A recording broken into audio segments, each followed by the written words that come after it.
I'm gonna have to share this with people. Then I could start the commentary. Or maybe I should just start already with what I have written down. Then again, it's not really much of anything. Why isn't it appearing on the... Oh, there it is. There it is. Now I can slowly start the conversation once I get here. The most boring part of every live stream is getting everything ready, waiting for people.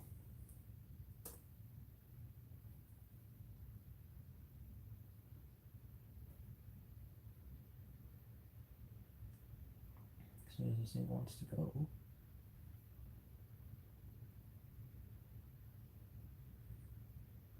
There. I think people are showing up.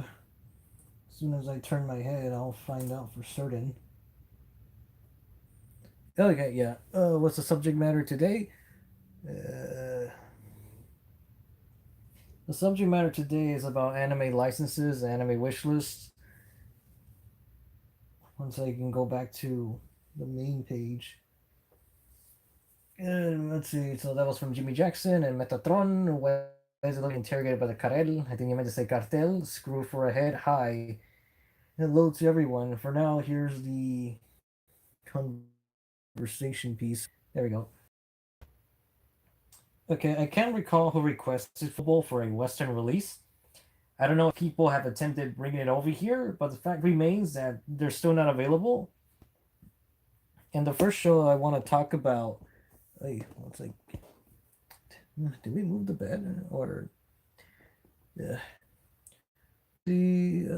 All right. I'll get to the comments in a bit. Because the first anime I want to talk about is Tiger Mask, the original Tiger Mask. Because we have Tiger Marble, and many people forget that there's actually a live action movie, which is more of a tokusatsu thing. Because he's not really a wrestler in the live action movie, it's like straight up superhero with an armored costume and everything. And the other Tiger Mask, Tiger Mask 2, everyone's forgot about. Like Tiger Mask Double just like removed it from the canon, which is something I never heard of before.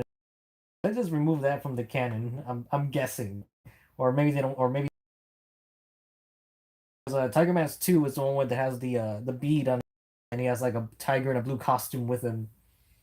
But the original Tiger Mask is like an elusive thing because unlike some of the other shows that I'm gonna be mentioning, the original 1968 Tiger Mask anime to this day no one has fan subbed it, and the fan subs you can find they're like awful, very poorly translated, and some of the footage that I found are actually the Italian dub that actually has subtitles on it.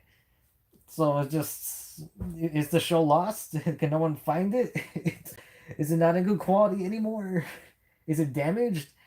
Have people tried to bring it over here and it's just too expensive for some reason? Is it not worth it? Is it because it's too niche? I don't know because from what I've seen, it's like a very violent wrestling shonen anime, and I'm just want to know where this anime history came from because it's from the creator of Astana Joe and I don't remember if it was the writer or the artist, whoever did it. I think it's Iki Kajiwara that is the one that's the writer, unless I'm confusing him for the director for the other Iki or the other K. But Tiger Mask, you just can't find the show. It's like I think it was like over 100 or 90 episodes. It's pretty lengthy. One of the vintage shonen battle shonens ever made. It's a tournament. I don't even think it's a tournament formula. All I've seen from clips that is like surprisingly violent for its time, and it's like very. It has manliness in it as well. But I can also tell that the animation is like there's some times where it looks great, and I'm pretty sure there's gonna be some crude areas. I mean, come on, it's 1968. I'm not gonna blame it for that. But it's one of those shows that I just wish would bring. I just wish it was brought over here. Then I could finally watch it and see how it is. Because the only other thing that we got from around that same time period and from the same people is actually no, I don't think it's from them at all. It's a Karate Baka Ichidai, the karate master. We have that over here, and for the longest time, no one had those episodes. And even when Discotheque had it on DVD, no one uploaded the episodes until like I think this year or the last year. I know for sure that YouTube officially started posting Karate Master episodes, but you can't find that for Tiger Mask. We can find Tiger Mask double anywhere, and it doesn't have a dub either. It's just a sub only thing, and I can only guess that Tiger Mask double just didn't resonate with nobody. There's a few good videos on YouTube, but for the most part, no one knows about Tiger Mask like at all. This super like this wrestler from like fighting against Tiger's Den and everything, and all these. I just want to know if Tiger Mask is like, is it like outrageously shonen where it's super over the top with ludicrous enemies, or is it like down to earth? Because the Tiger Mask double really did not inform the audience like whatsoever about the original show. Give snippets, and they didn't even bother reanimating anything. They just put like still shots, panorama shots of Tiger Mask with updated animation. I'm like, this is your chance to make people know about the original Tiger Mask and make us want to go watch it. Or you have the opportunity to basically give it reboot flashbacks to update some of the iconic moments of the series, but you didn't. You could have dedicated like a single episode to the original Tiger Mask and be like this ultimate compilation episode of like the best features of the original series. But no, instead we get the Spring Tiger for that weird epilogue episode. I'm just thinking like, why was that even there? Like it wasn't gonna go anywhere. Like it hasn't gone anywhere. It's been 17, 18, 19, 20, 21. It's been 6 years since Tiger Mask Double came out. Oh. And the same thing can be applied to Star of the Giants, the Hoshi no Kyojin baseball sports manga. Because Kinnikuman Man constantly parodies this thing. And I'm kind of wondering, like, how influential was Hoshi no Kyojin? Because every now and then, when it comes to references, people show like the spring strap vest that they're doing for training, and it's like in everything. In any anime, it'll pop out from time to time. And I know from what I've seen, I think like the main male adult figure, father figure. I don't know if there's a father. I don't know if there's a coach, but he's like infamous for slapping people, and I'm just for being so strict, so disciplined. And I just want to know like how manly is the series, like how influential, how significant it is compared to other shonen because it predates so many things. It's a collaborative team effort when it comes to like a baseball team. So I'm just thinking, well, how important is it? And we don't see anything. It's like none of it exists. None of it.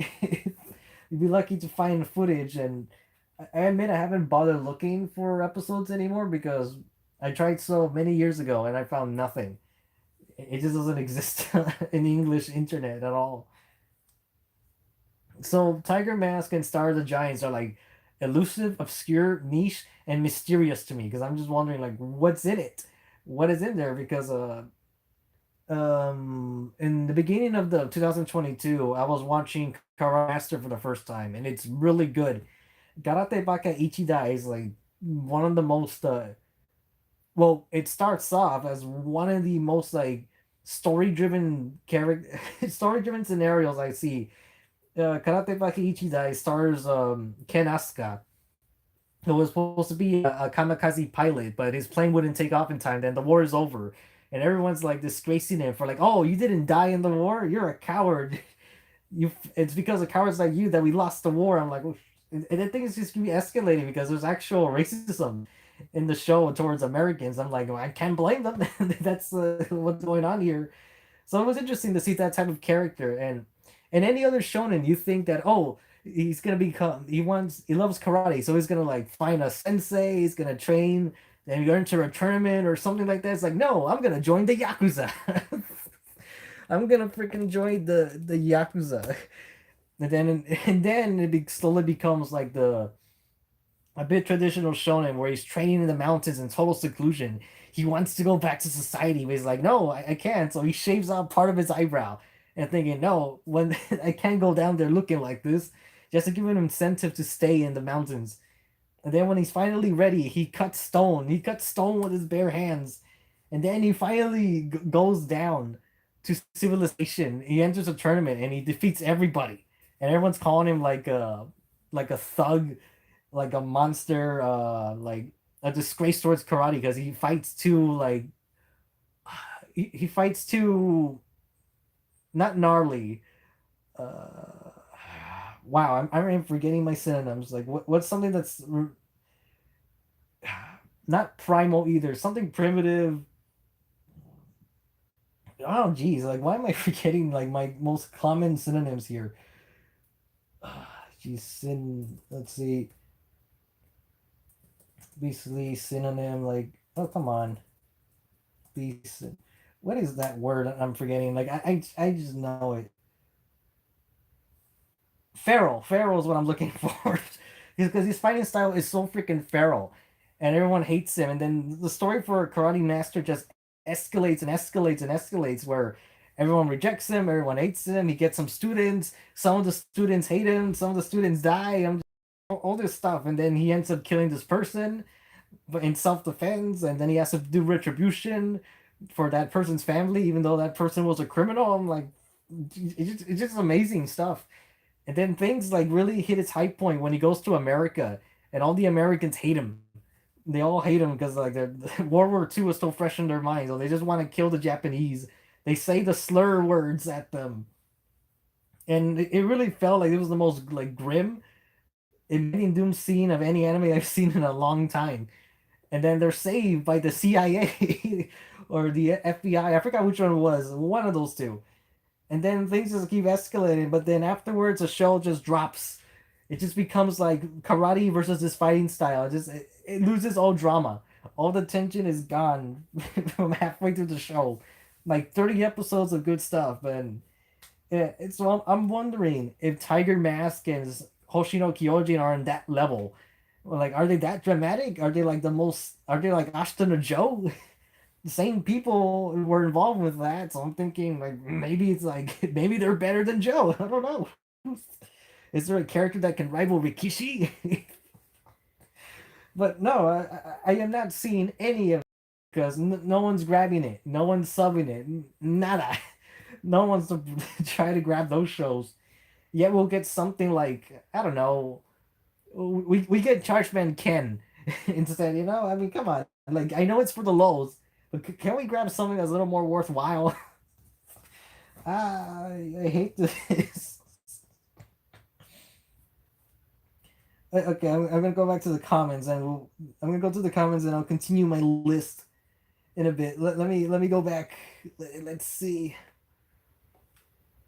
Let's see. Danny Boy, yo, didn't get the chance to comment on your art video, but your last drawing, the plot of the story is really creepily and sadly realistic. Oh, but by last drawing, did you mean like the girl with the whip arms, you know, flagged? Maybe I should just call her flag, like FLAG instead of flagged with the GGED at the end. I don't know. Oh man, I kind of burped a bit. But thank you. Those were some ideas that I had when it came to the idea of like stealing superpowers and the whole organ transplant thing. I thought that would like be more inventive, but because of that, I actually got to think about villains that are surgically altered. So one character that I thought of is basically like a bit of an Ashra Man clone, where he has the multiple arms of different heroes, like, and they're all gonna look different from part to his main body. So like I can't help it. That's like one character influence that is gonna be like if people know, they're gonna know it. Like it's so blatant. Like it's almost as bad as Miyashita with Otokojuku with his characters like, oh yeah, that character's totally not the leader of the Fang Clan. That's totally not Lady Oscar. That's totally not Yuda or Rikio either. Because there's characters that are like, oh, that's totally not Ed 209. But same thing goes with Karate Apocalypse. So like, oh yeah, that's definitely not Kenshiro. That's not Raul. The stream is 144p. You know, is it? I don't know. Maybe the quality is like, because on my laptop it's giving me 720p, and on my phone it looks even better clarity. But I don't know. It might be because I'm moving too much. Predates Kinnikuman. Man. Yes, Jimmy Jackson. Tiger Mask is older than Kinnikuman, Man, so that is like the first wrestling anime that, to my knowledge, I don't know if anything predates Tiger Mask in terms of wrestling. It's the good morning, George. Good morning for me. It's like about to turn midnight over here. Time Zones premiered in 1969. Oh, okay, I was close. From my no, no, 1968 is the year of the manga. That's what I'm thinking about. So yeah, both Tiger Mask and Karate Master are by Iki Kajiwara. Okay, because I'm getting confused with the director of like Wicked City, Ninja Scroll, that guy. Because I can't, because it also has a K, and I keep forgetting his name. I get the two confused. Screw for a head, Thug Shaker. And see, Danny Boy, I like to see Kuramada's Fuma no Kojiro licensed, both the anime and manga. It's not a favorite of mine, but it's still puzzling how it's not licensed even in Latin America. It's not? Then again, one of the weirdest things I found out earlier this month, I'm getting some saliva, what I found out earlier this month is that Lupin Part 4 is barely getting a home release in Italy. And they got the premiere show back in 2015 or 14. I forgot what year it came out for them, but they got the exclusive access, their first premiere, and I don't know why they're barely getting a home video, like barely on me over there. I'm just, how did that happen? I don't know. Maybe people were still salty about the Italian opening themes. I don't know. That's probably just a joke for me. But yes, Maoji Productions, Yoshiaki Kawajiri is the person I confuse. Oh, okay, okay. I lost connection for a little bit, but glad that it came back right away. Let's see. Also, Iki Kajiwara once said Tiger Mask is his favorite work of his. Since Asuna Joe questions don't get asked enough, do you prefer the Carlos arc in season one or two? It's kind of weird because all three versions are so different, whether it's manga, and the first part one anime or part two. I think I might have to go with. I like the pace that it has in the manga, but there are times where yeah, I'm gonna just say part two because I was surprised that in the manga there's like an extra fight or that final fight like took a while to happen and it's like a big event where people were throwing stuff in the ring and technically Joe lost in the manga version because Dante got out of the crowd and picked them up. And then Carlos started doing like a lot of cheap maneuvers and it just went back and forth to an all-out brawl, I think, with the entire audience. But yeah, I prefer the version of part two more than anything. So I'm gonna stick with that, but because I only seen the part one arc once, and that was when it was getting subbed and barely getting released online. Because I remember the ending for the part one anime was like, oh, Joe just leaves. So uh, I'm gonna say part two. I'm just gonna stick with that. Here in Brazil, we got 4 episodes of Fuma no Kojiro anime in VHS back in the 90s. But that was just it. Funnily enough, Saint Seiya is the only popular Kuramada manga outside of Japan. So you guys don't got Rini Kakeru either? So it's just Saint Seiya that's for some reason popular everywhere but America. Like, no, Americans can't like Saint Seiya. It's like a rule at this point. It's just like it's not gonna work. Saint Seiya will never be popular in America. So many opportunities, man. Because even with Netflix, like they got like a year or two on it, it's like it's gone. Oh no, Saint Seiya tries so hard. That's in the French Revolution. Bucky Severus. I'm not sure where the conversation was going. I forgot. Even if I feel his other manga aren't that good. Oh, so Rini Kakeru. Well, I don't know. I'll find out for myself. I haven't gotten to read much of it. Saint Seiya is basically a religion in Latin America. Lol. At the throne. Yeah, I could see that because I mean, same thing goes for Dragon Ball Super when that semi-final episode like got live streamed. Canary Queen, hello.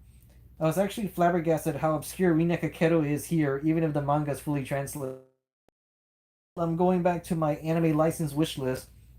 I talked about Task, Star of the Giants, aka Hoshino Kyojin, and my next one here on the list is Jungle King Tarchan, or known as Jungo no Oja Tachan, which is basically a Tarzan parody. You could find the show online. Unfortunately, the subs are terrible. They're like one of the worst translations in anime that I've seen. A lot, and it was on par with the bad subs of Saint Seiya and the bad subs for like Hell Teacher Nube and the bad subs for Yatterman, the 2008 version. The Tarchan fan subs are like you have to spend time trying to figure out what they're saying, and also like one of the plain examples where they're so wrong in their translation is that they don't even get the characters' names right. Like Pedro is tequila in the fan subs. I'm just like they're clearly saying Pedro or Pedro or something like that because the way Japanese say things adding an extra syllable, but I think they're saying Pedro instead of Pedro, but the fan subs say tequila. Uh, I can't remember the martial artist's like real name like at all off the top of my head, but Tarchan, Anabebe, and Gori-san. Like I think they call him something else. Like I think they just say gorilla instead of Gori-san. And like Ikichi, I think is the name of the chimp. I'm pretty sure they call him something else. But the point is like all the characters' names are totally wrong. They don't get the pronouns right. I know it's just gonna sound like something else nowadays, but they say the completely wrong pronouns in sentences. There are so many fragments and but the other reason why I want Tarchan to come over here is because now there's a Blu-ray. The Blu-ray's probably been out for a couple of years. I don't know the exact date, but the Blu-ray is in like better quality than the fan subs you can find online. The picture quality is amazing. Everything's brighter. It's a little cleaned up a little. It's like maybe it's not the most groundbreaking Blu-ray ever existed, but it's way better than what's available online. Oh man, I feel like yeah. Sorry, I kind of like threw up a little. The because Tarchan it starts off like a Dragon Ball-ish Kinnikuman toilet humor type of thing, where it's just super etchy, perverted, and a lot of like toilet related gags and pervy too. So you can imagine, and it's so lighthearted and comical, and being a parody of Tarzan. That's another thing that makes it stand out. But then it just becomes like a battle shonen, and it just gets so much better. And I'm kind of surprised the lengths Tarchan went because there's a lot of creativity in its stuff. Because the very first fighting arc is like a martial arts Chinese tournament, so you're fighting against people with ki. So like, that's like the bare essentials of shonen.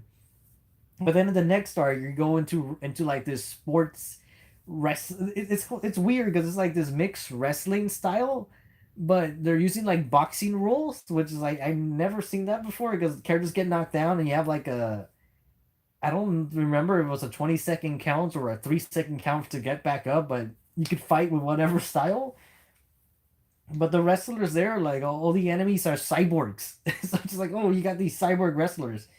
And then the arc after that, you get vampires. You get like these buff vampire characters. I'm like, oh my god. And then you get in the final arc, you get like this evil clone of Tarchan, and it's like so sad, like how that character's being like abused and manipulated because the clone doesn't know any better. Like his name is Iron Mask, and like even at the end of the in the final fight, he was willing to commit suicide because he was like so sad. And like, oh no, because he was like an abomination, and I don't know what else. Um, Yeah, but they also Tarzan is like a really good like shonen league because he's like very pacifistic and he's like one with nature, with the savannah and the animals there. So when he goes to the city, he gets super depressed because everyone's like mean to each other. Like in that arc when they're fighting that wrestling tournament, this whole family's having like a bunch of infighting and they're just hating each other, wanting to murder one another, and that makes Tarzan like super depressed. It's like there's no peace there whatsoever. And then with the vampires he feels bad about people hunting them because like they're essentially he kind of viewed them as like a different species of animal in a way. And well, they are like different people. How they're like forced to live like this because of the I don't remember if they said that they had to hunt people down or they actually just like got blood from animals instead. But yeah, so there's like an empathy sorrow thing that you see in other manly anime. And then obviously with the clone, how he has to save him, and then the clone gets a happy ending. Like towards the end, it's like it's all good stuff, and that covers like the majority of the manga. There's still stuff that's not been in anime form, but unfortunately, Tarchan is only remembered by two things. One is like the NES game, and two because there's a Kill la Kill parody opening from Tarchan. It's The second Tarchan opening is used for a Kill la Kill parody, and that's probably the only thing people know about Tarchan. They don't know about him that he's from Shonen Jump, that he should have been in J Stars or Jump Force. He wasn't in either. He was in Jump Ultimate Stars, but no one knows who Tarchan is. Along with like Ninku or like that horse character from Shonen Jump, like the little racing horse, or I think he's a donkey. I don't remember what he was. Like those are like super obscure shonens that no one talks about. Or even like did Soul Hunter get a reception? Because like that got a reboot and nobody talked about it. I forgot the Japanese name of it, but it was like a one-time thing, and like no one's talking. Things get ignored. So I'm going back to the live stream, and then I'll continue my list. Also, while on the topic, what do you think of the masterpiece known as Dick's Knights of the Zodiac? I haven't watched any of the dub for that iteration, but I can imagine it being like very, very corny, very like Saban in nature with like quips and corny one-liners or something like that. Or Master Yolp became Liang, Gori-san became Godzilla. Yeah, there we go. And Pedro was introduced as an arm wrestling champion and not karate. I can't remember Cannon Brothers' names because of those subs.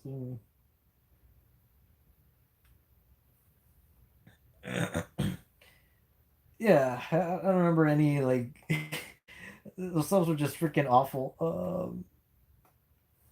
Maoichi Productions, another underrated Jump series with not just horrid fan subs but also inconsistent rips, was Hallelujah 2 Boy. I don't know if that's how you pronounce that, because that's one of those mangas I haven't read. Thankfully, it finally got licensed, so now it's watchable with good subs and video quality. I survived Yatterman 2008 subs. Because I don't know how, but Mercury Falcon actually found good subs for that show, and I don't know where he got those from. Because all the fan subs I saw for Yatterman, they were saying things like, "Hey, I got a threesome," and then there were a bunch of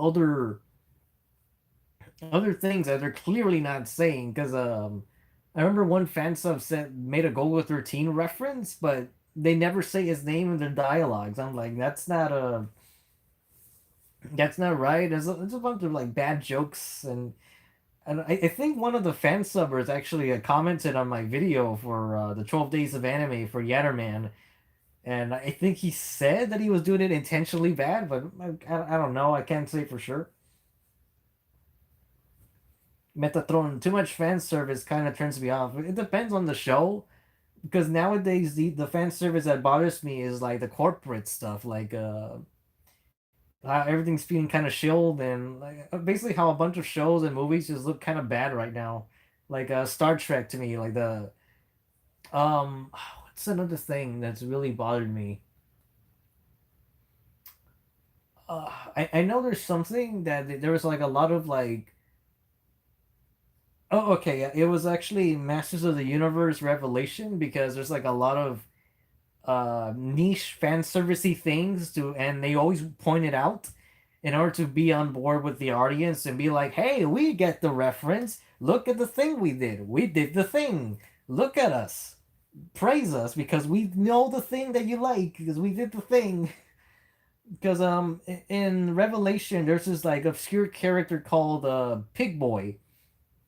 Pig Boy is basically a character that a kid won as a contest to be in the Masters of the Universe movie from 1987.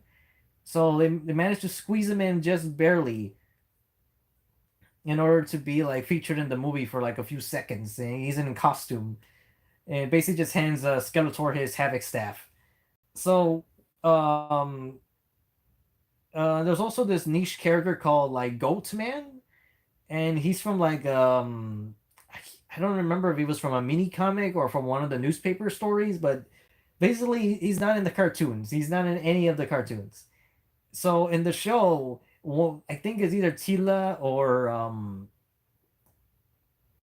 was it Andra? Andra, I forgot her name, but basically one of those characters.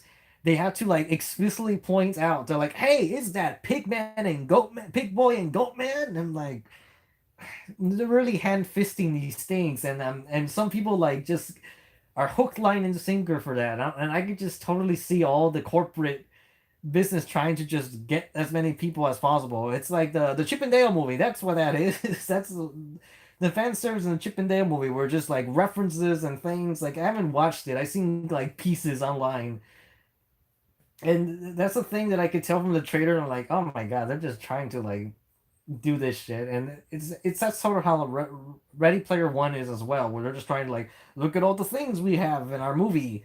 Come and see it. Looney Tunes, a Space Jam 2 New Legacy. Nothing but just like, oh, look at all the crossover references we can do. Like, look at them, watch our movie. Like, yay. It's like I hate it. Like at this point, I'd rather take like the sexy fan service again instead of that one. At least they're perversely honest. At least with that. All right, so Iron Mask arc and Tarch. Oh, I lost my spot. Iron Mask arc and Tarchan was really dark for the series. If I could read the Shin Tarchan manga, it'd definitely be top five material for me.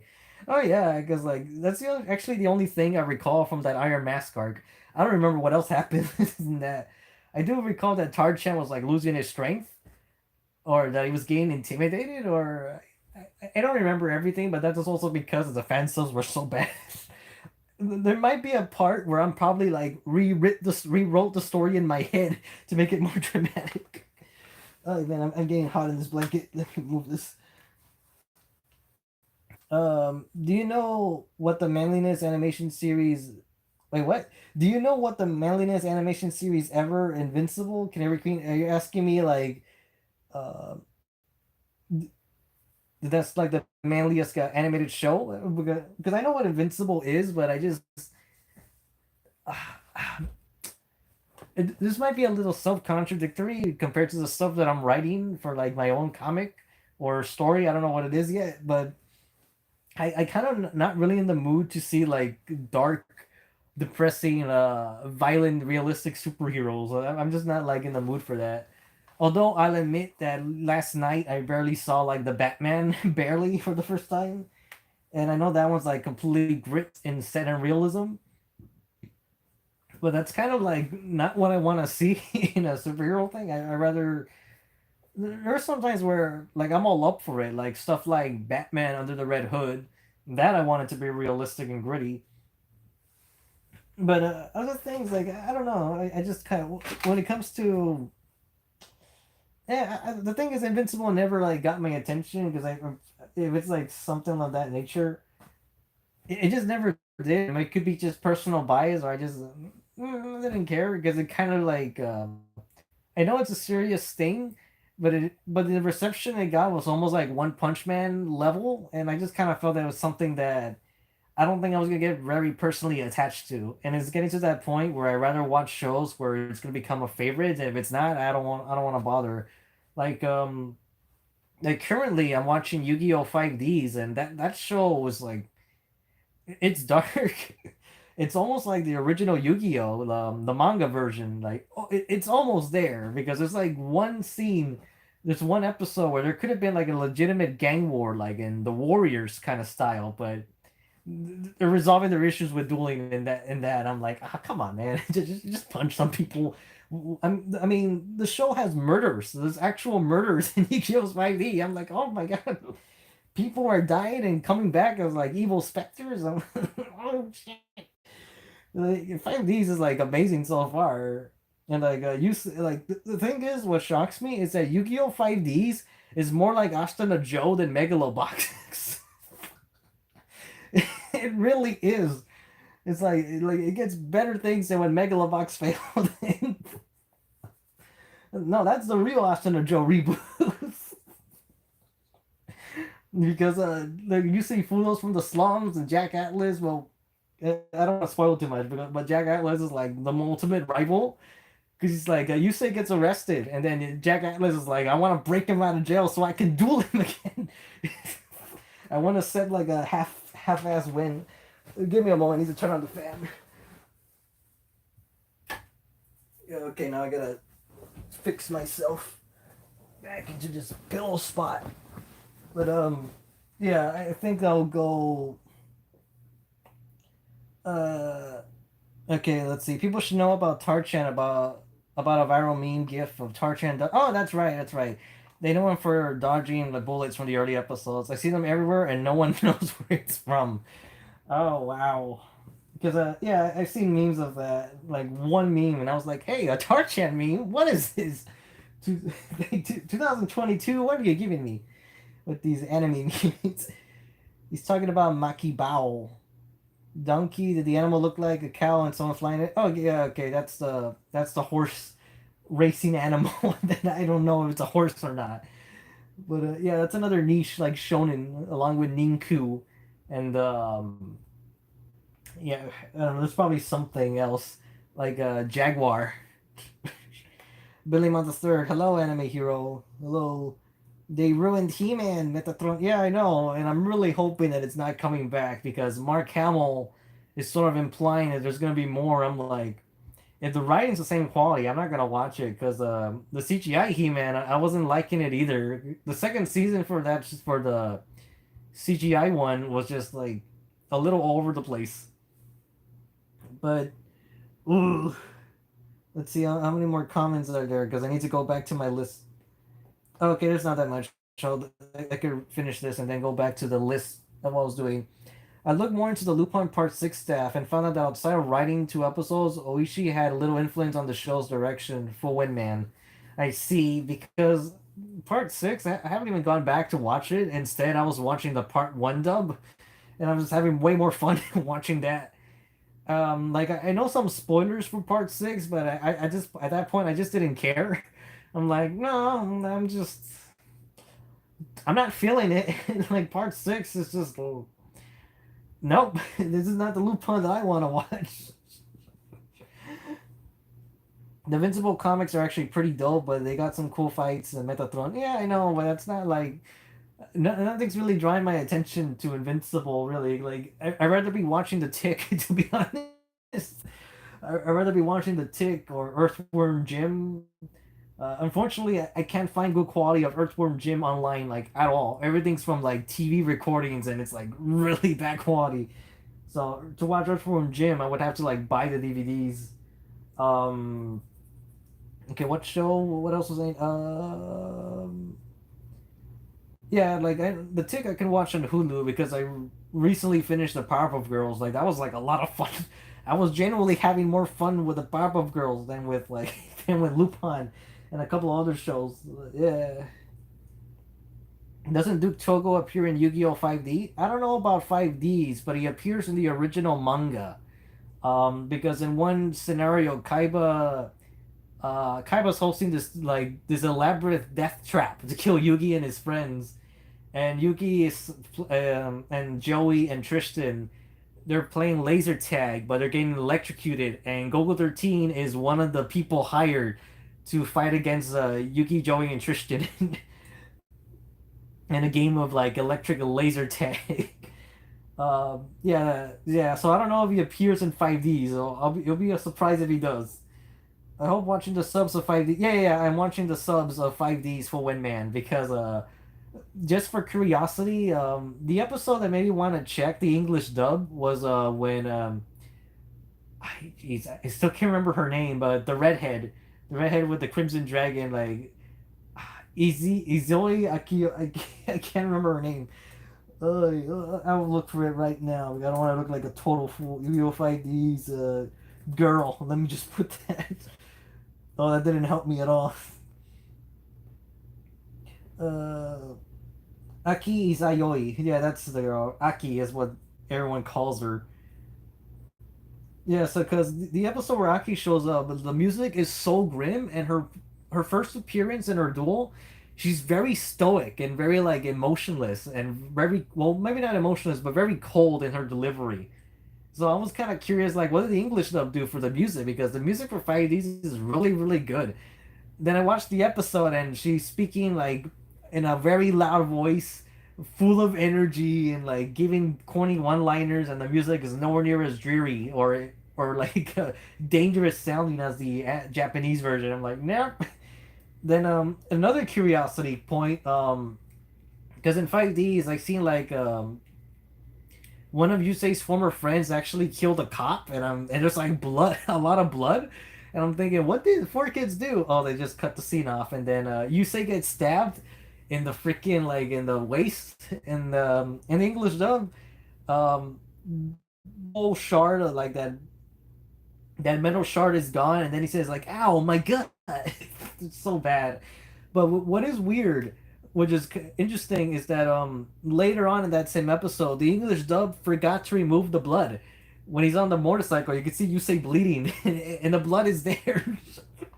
I'm like, oh, the blood is still there. But yeah, Fight Pieces was like really, really good.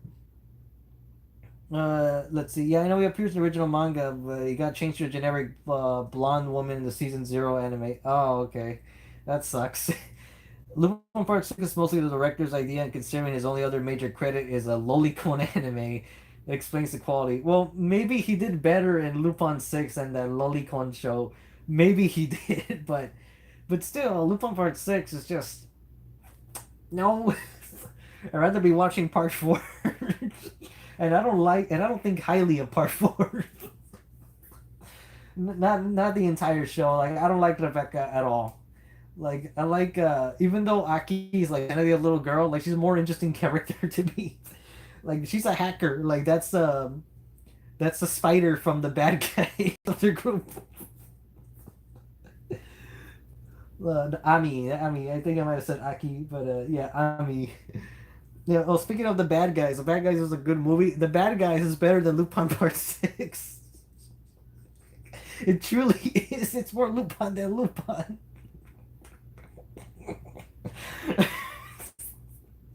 Okay, so back to my list of anime licenses that I wish would be grabbed. So okay, so I talked about Tiger Mask. I talked about Hoshino Kyojin, the baseball anime. I talked about Jungle King Tarchan.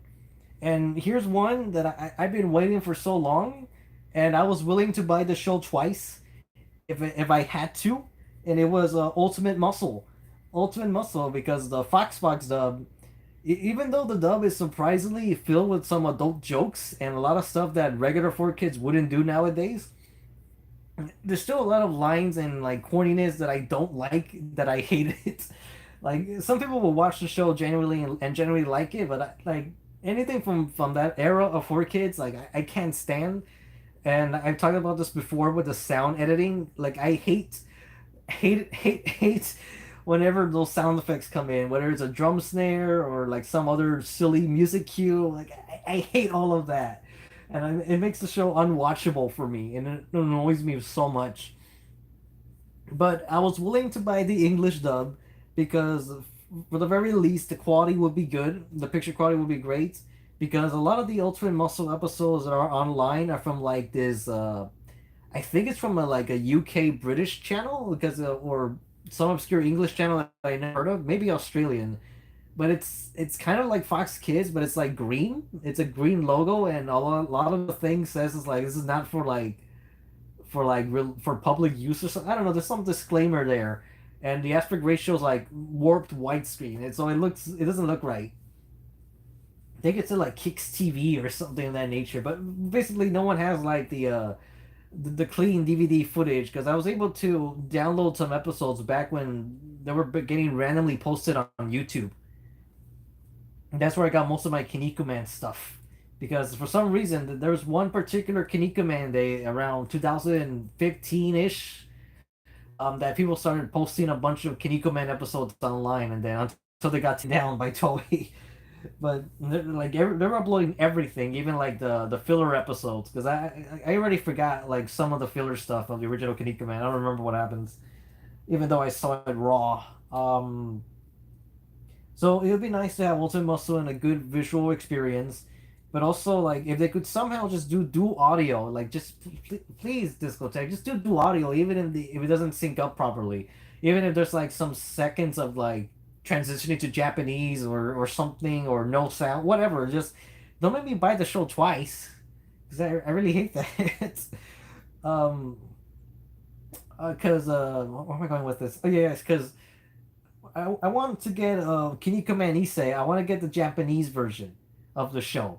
But if it means that I have to buy the English version first, or just to ensure support, fine, I'll do it. I bought the Asuna Joe movies, even though I don't like them. I don't like those compilation films, but I bought them anyways in hopes of the anime coming over here. It hasn't happened. But Ultimate Muscle, I thought would be like a sure thing because they got Sonic X, but I'm guessing they probably had some things with Sega. Maybe that's the reason why Ultimate Muscle's not here. But they got Fighting Foodons, right? And a couple of other things are like Foxbox related. I don't remember if they got Kirby or not, but I know Fighting Foodons was a thing. I'm pretty sure, unless my memory's completely messed up. But the point is, like, I thought Ultimate Muscle would be kind of like a sure thing because like people back then liked it, and even now, if people see Kiriko Man, they think, "Oh, I remember that thing I used to watch." They mistake it for Ultimate Muscle. The point is, Ultimate Muscle got that like success. It got like the Galactic Wrestling game. People know about it. At least a certain audience does. A certain audience knows about Ultimate Muscle. Like, and I thought that would be enough to justify bringing it over here, but it still hasn't happened. I don't know what's going on with anything Kinnikuman related. I could also say I want the original Kinnikuman, and we had this conversation before with everybody about like they have to censor it. Fine, censor it if you have to. Edit the Nazi swastikas out if you have to. Edit the Soviet Union flags if you have to. Fine. Edit the blackface out. Fine. Or put them as bonus features. I don't care. Just do something to bring the show over here already. Come on. Come on, Kinnikuman. I need my Kitty. Because I know there's people uploading like HD versions of the episodes now, but lately some of them are getting widescreen, and I hate that because they're not even doing a proper widescreen. Like they're putting full aspect ratio, but they're not putting like match output ratio. I forgot how it goes, but it's in my Sony Vegas. I know what I'm doing. I know what they're doing wrong with their visual adjustments, but I'm like, you can't just do it like that and expect it to look good. It's gonna look warped and crooked. So yeah, I would like the 4x3 episodes, please. Like if someone could upload those, but because I was kind of shocked seeing Scramble for the Throne like in HD and like in 1080. I'm like, the colors look so different. I could see the outlines. Oh my god, like animation, cell animation in HD. Oh, oh my god. But yeah, like I want the Kanika Man movies. I want an Ultimate Muscle over here. I want a Kanika Man reboot. I want so many things like Kanika Man. It's not happening. We got a Fist of the North Star manga. That's a start. But now if we could get more Ultimate Muscle over here, that'd be nice. That'd be nice, but it's not happening. Anyway, right, back to the comments. Oh wow, I didn't get much comments. I thought there'd be more. 5Ds is the only good Yu-Gi-Oh besides the original. I need to rewatch GX because last time I checked, GX might have. Well, I don't think GX is good as 5Ds at the moment, but I know for sure GX had like a big twist. I mean, a shift in tone, like during like the hundreds, and that's when I started watching fan subs at the time. When 5Ds was new. I mean 5Ds when GX was new. Four Kids nailed the humor of Ultimate Muscle but ruined the drama. That's probably true. Because there's definitely like a lot of weird one-liners and a lot of like dirty jokes in there. Bibiba calls oh no no Mari calls Bibiba like a hussy, like or like a skank. One of the two. Like she said like a or no no she calls her a bimbo. She calls her a bimbo. I'm like, oh my god, Four Kids said bimbo. But then again, like I recently finished watching Wander Over Yonder, and one point they say crap in there. I'm like, how did you get to say crap on Disney? And and even the X Men, the '90s X Men cartoon, like one of the soldiers said, like, "What the hell is going on?" I'm like, oh, how did you let that slip, Fox Kids? Disney Plus, what you doing? But as long as it's there, like it's fine. Yeah, Broken Junior is another problem. I know that. It's weird how Kanekaman can make it out of Japan, except for the select countries where it's barely even known. Yeah, I know, because even Spanish countries, and I don't know if Musculman and that got all the way. But I know like in Latin America, like Kinnikuman went up to like 50 some episodes.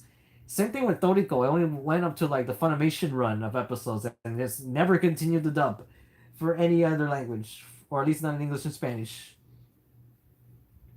Have you checked out Miyashita's Rage, the Gokutora family? It has an active scanlation. It's been way, way better than Ultimate Path. The writing is almost unrecognizable in a good way. Oh, no, I haven't looked at that. Is the Ultimate Path reboot translated, or at least some chapters out? Because I've been wanting to read that. Because I just want to see, like, um, I was going to say Straw Hat Masa, but no, School Cat Masa. Like, I think that's the main character, right? Or is that the Togashi character? Like, I don't remember which one's which anymore. I need to untangle these earphones because I don't know why I'm messing around with them. I don't know if you can even see it. Uh, yeah, okay. Yeah, I don't know if it's because I made an abrupt live stream that there's only like 9 people here, or it's because I'm streaming on my backup channel. It could be either one, but I guess I had to flip flop back and forth between the Manly Anime Hero backup and the main channel in terms of live streams. Because if anyone actually does me like a super chat thing, I don't think it works on my main channel because I was not like synchronized with Google AdSense. It's only synchronized with this one, with this account. Because my main channel is actually partnered with Channel Federator, but even so, I haven't done a good job in terms of like video editing. Because one of the big videos that I have working on is like more than 20 minutes long, and I need to motivate myself to do it. And even though I've done 20-minute long videos before, like Devilman Crybaby was like my last big hurrah of like that old fashioned videos I would do, and I need to get back into that. Because I really need to like make some income like with the YouTube at least enough for groceries at least for that. All right, let me get back to the comments. I untangled this already.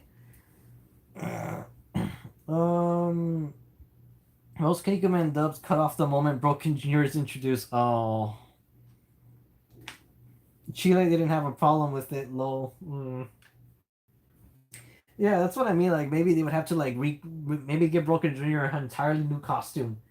Because I mean they've done censorship like this in other countries, like for other IPs.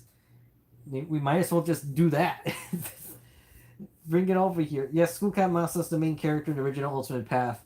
The reboot sequel stars his son and a lot of other Dokojuku related characters. I hope that thing becomes available because and I need to get back reading Baki Do because the first one already finished, so now I need to like slowly work my way back and read the whole thing again because I think the last thing I read was during the pickle fight, but like I'm just starting from scratch right now. I'm barely when Baki first met Miyamoto Musashi and he loses badly against him, and I need to continue reading from there just in case I need to bring up like modern Baki in whatever occasion. All right, so getting back to the list again. Let me unplug this. How much battery is it I have? Oh, it's like almost charged. I think I'll just leave the camera where it is. Let's see. I have Yatterman 2008 on this licensed wish list, and I kind of said this earlier, like in a rant, where the Yatterman fan subs are also really bad. Like translation's not even close. It's intentionally filled with bad jokes and dirty humor and a bunch of inaccurate lines just for like WTF tomfoolery. Like it's not worth watching. Like and because there was like 17 episodes fan subbed by Anime Souls, that was a crowdfunding website, and then it just went out of business. And it's that show hasn't come back, and I know for sure that Sentai Filmworks supposedly had a deal to release some Tatsunoko shows, and they still haven't done all the things they said they would do. And then again, Sentai Filmworks is like kind of like I don't know. I think they're like kind of a crappy anime studio at this point.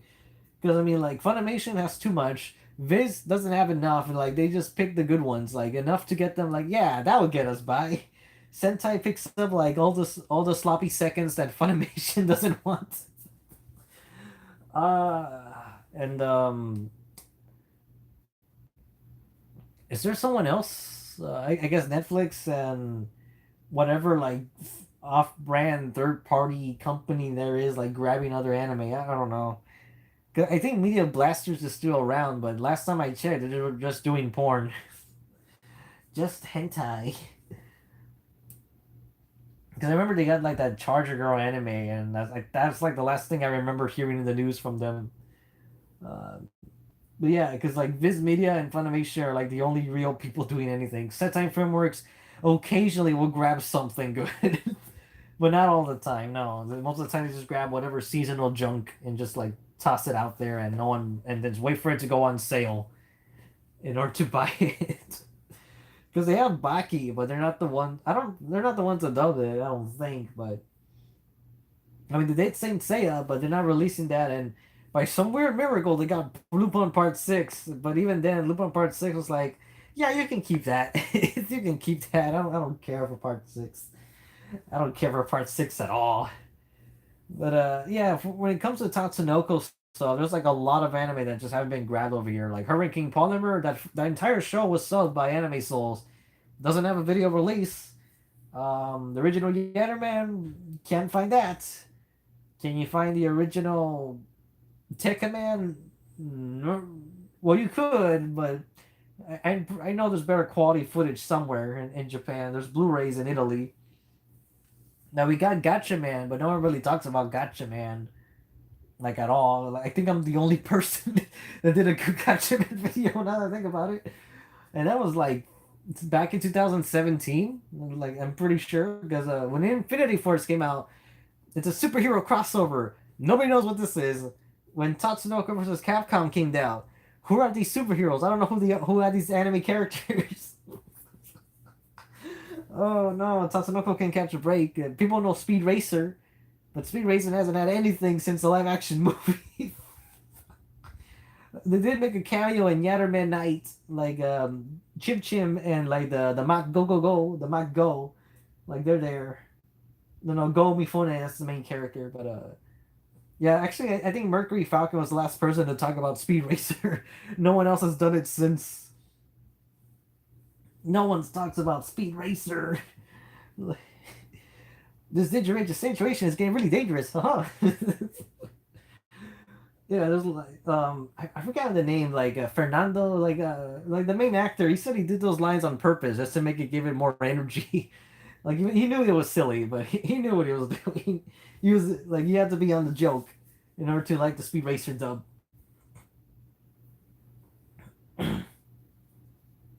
But yeah, let me go back to the comments then, because I only have like one more anime on my list. Wouldn't recommend Baki till 2018 to anyone really, and it's the worst of Baki and like sanities and entertainment. Like I don't know, I've been hearing things from Jack Hanma in that manga, so I don't know, maybe I'll just like breeze through that thing, but right now I'm still reading the 2014 version. The what the hell is Tatsunoko joke is still used to this day in discussions regarding Capcom vs. Tatsunoko. It's sad low. Tatsunoko is a seahorse. Or was it a dragon horse? I don't remember. It's a horsey. It's a Seadra. It's a Kingdra. Oh, poor Tatsunoko. Poor Tatsuoshida. He just wanted to make superheroes. Oh, because like he's so genius. Like all the '70s stuff are like brilliant works of ideas for like for Gatchaman, for Kashan, for Tekkaman especially. Like it's like Tekkaman and Kashan are like interchangeable. Like post-apocalyptic world, like Tekkaman, pollution everywhere. The world is fucked. Kashan, robot apocalypse. The main character is ostracized because he's neither human or machine. He's a hybrid. And Tekken Man, like he wants revenge for his father. I still can't forget that episode where Minami Joji accidentally murders the wrong aliens and he has to atone for that. Oh my god, I killed the wrong people. I robbed this girl of her parents. Oh, that is like the most serious superhero episode I've ever seen when it comes to casualties. Like no one will tackle that like it. I mean, I still haven't finished Tekken Blade, and I started that show like many years ago. I need to get back to it, but like I just like the '70s design. Like it's so groovy and outrageous. Like Minami's Joji's hairstyle is like so spiky and like I forget the name of the Afro alien, but he's got like this slick Afro and he's voiced by Lupin, like the original Lupin. It's like, oh, this is so cool. I just like the '70s look. It's like so spiky and pointy. Like all their costumes. It's like it's so out there.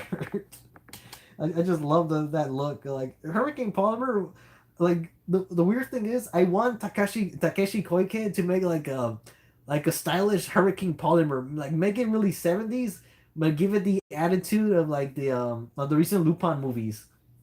Same thing for Golgo 13. I wanted to tackle all those two shows.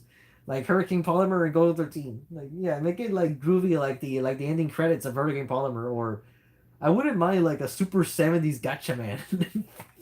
Like make it so '70s it hurts.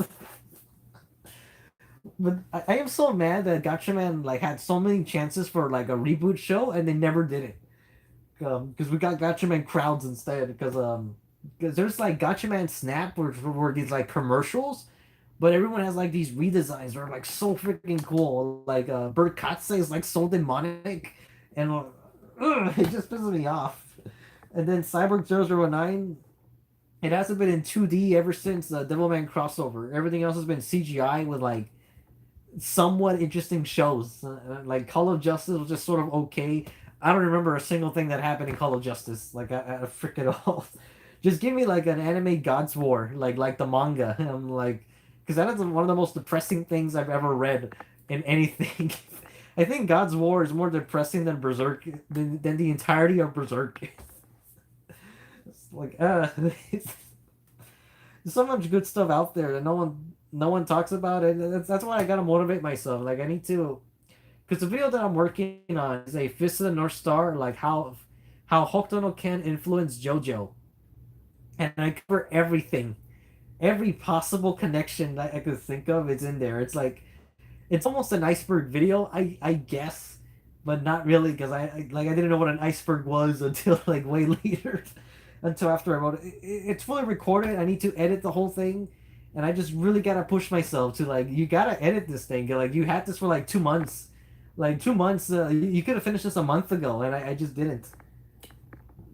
Admittedly, I've been distracted by my passions for drawing because because for the longest time I've been afraid to draw. I've been afraid to like make any stories. Like I just sort of like gave up, and that's kind of the reason why you see me like do a lot more drawing theme videos. Because also one of the annoyances was supplies because I had to constantly buy ink and I can't really experiment because otherwise I'd be wasting paper and obviously ink.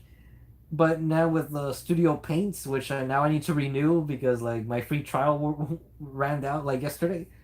Because like I'm able to be more creative and do things. And honestly, sometimes I think like the whatever I'm creating will probably be more successful than me doing like YouTube videos. I don't know, but that's sort of the goal. Yeah. All right. A bit off topic, but did you see the? I read that wrong. Did you know that 5 episodes of Dear Brother aired in France on a kids block before being yanked off when the network realized it wasn't a kids show? Oh, no, I never heard of that for Windman, but that's like a similar case with Fox Kids when they got Vision of Escaflowne. Because they tried to make it like into a boy show. And I remember I had a conversation with Merlin the Mighty, and he said that he recalls when the show left the air because one character gets crushed like in a hand and dies, and that's like the last episode that ever aired. It's like, ooh, we can't air this show. But yeah, I need to watch Dear Brother. I only seen like one episode like many years ago. That's on the list of like, oh, the important shows I need to watch, especially from it's from Dezaki. Like like anything for Dezaki. I really wish Osamu Dezaki would come back. But I know it's impossible. But I'm like, can he just come back? Can he come back from the dead to direct one anime, please? Because I tried. Well, I'll finish this eventually. But I've seen 2 episodes of Record of Ragnarok of the anime version, and I'm like, The second episode is like so stiff with that flashback sequence, and they're cutting corners. They're obviously cutting corners. But I'm like, if Dezaki was here or someone with that similar talent, he would have figured out how to make use of this animation. We would have gotten like good animation in that show. But no, it's like it's so awful. Like why are you showing all the keyframes? Don't bother showing that many keyframes. You're not gonna animate the whole thing. They're trying to do like this storybook thing. I'm like, no, you're doing it all wrong. You're making this last way too long. And even when they're actually fighting, it's like so slow. So I don't know. I know you guys are gonna say read the manga instead of the anime, but I'm gonna do both just for the sake of like talk about it. And I'm like, unfortunately, I don't think I'm gonna like it no matter what I do, because it's so far. Record or Ragnarok is like it's doing like a good premise for like human survival against gods, but it's doing it for fun. And it would have been so much better if it was like a serious nature, because the first reaction people would have, like, oh my god, all these deities are real. Which one's the correct religion? And that could have led to something. And then you could have your fights for the action sequences. But, yeah, I don't know. Just like, it's similar to King on Ashura. I don't think I'm gonna really love it. Like, no, like, Yu-Gi-Oh! 5Ds right now is what I'm loving a lot. And, like, the cartoon that I finished, like, Wander Over Yonder, it took me a few episodes to get into it, but when I got into it, it's like, oh, that was really good. That was a good Disney cartoon, like a good Disney TV modern TV show. And then I was shocked to find out that there was a season 3 that never happened. I'm like, oh, well, that sucks, but yeah, I'm fine with what I got. Craig McCracken knows what he's doing. Uh, so, anyways, uh, yeah, let me. I actually have the only thing I have left on my license wish list is Sakigake Otokujuku, and I know there's other things I could be writing, like maybe the some of the Fist of the North Star stuff that's still not here. I know there's like a bunch of anime I haven't bring it up, but Tiger Mask and Kinnikuman Command stuff. Those are like my yeah, like the ones that I mentioned, like Tiger Mask, Tarchan, and Kinnikuman Man. Those are like my most wanted, and Yanaman's next on the list because you can't find that show in good quality. But yeah, right. Go into the comments and maybe we'll talk about licensing Otokojuku or something, or I don't know, because I think I covered all I wanted to cover, and I hope that person. Because I tried to look for that person's username, but I couldn't find the comments, and I couldn't remember what video he commented on. Because he was asking when my next live stream would be. I'm like, oh, it would be probably this Saturday, and I wanted to like give him a link, but now I don't remember his name or what video he commented on. And honestly, I'm repeating myself, but I just hope he finds this because uh yeah, all right. Um, Danny Boy, didn't Tatsunoko announce they were gonna give new material to their old series last year? I don't know. Like I haven't kept track of any news. The only thing that I recall is that Mute King was coming back for a reboot, and is it out? Because I haven't been paying attention to what's going on in anime at all. I've been watching a lot of Pokemon. Like I saw Sun and Moon and the current journeys. Um, it was Yu-Gi-Oh! 5Ds.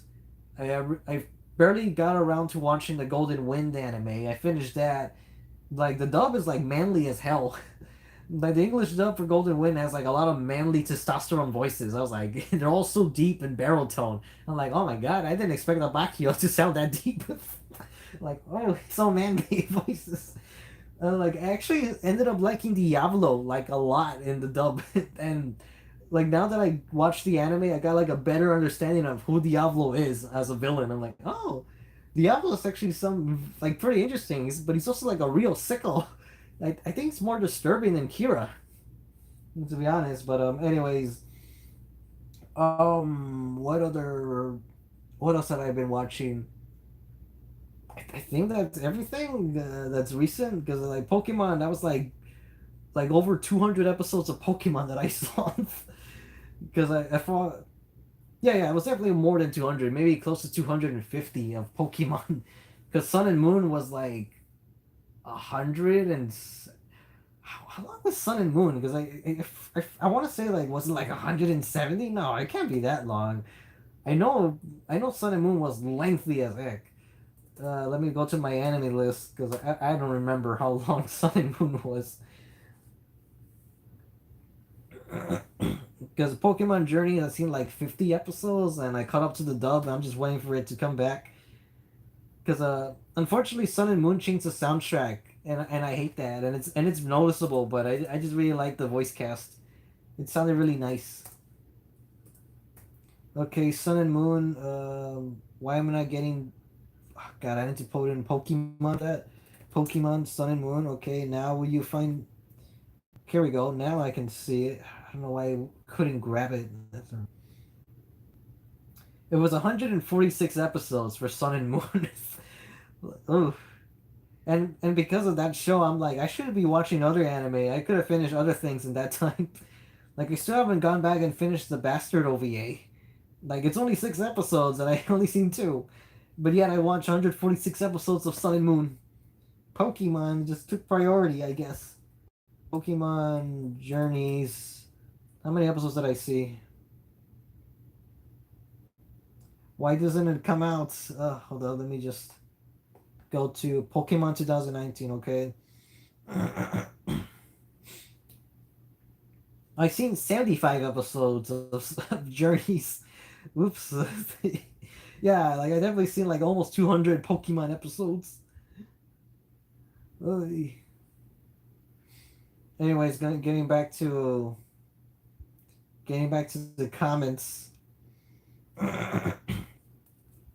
What are your thoughts on the low amount of new manly manga titles, Lowell Lucas Jr.? Well, my feelings have been the same for like about the past 5 or 6 years, because well, it kind of went back up in terms of like of hype because of the isekai manly mangas like for Amoeba and Retsukayo, and there's also a Lupin isekai because they're like really good. Like Retsukai, the thing is, it borders on they're comedies. They're manly comedies. That's the weird thing because every now and then masculinity and like the overall power of manly characters can be comedic. Like Kongo Bancho, there's like comedic reactions, and Toriko, like how things are super exaggerated. Kiriko Man is like funny as heck. Popeye is like another good example of like when manliness can be funny.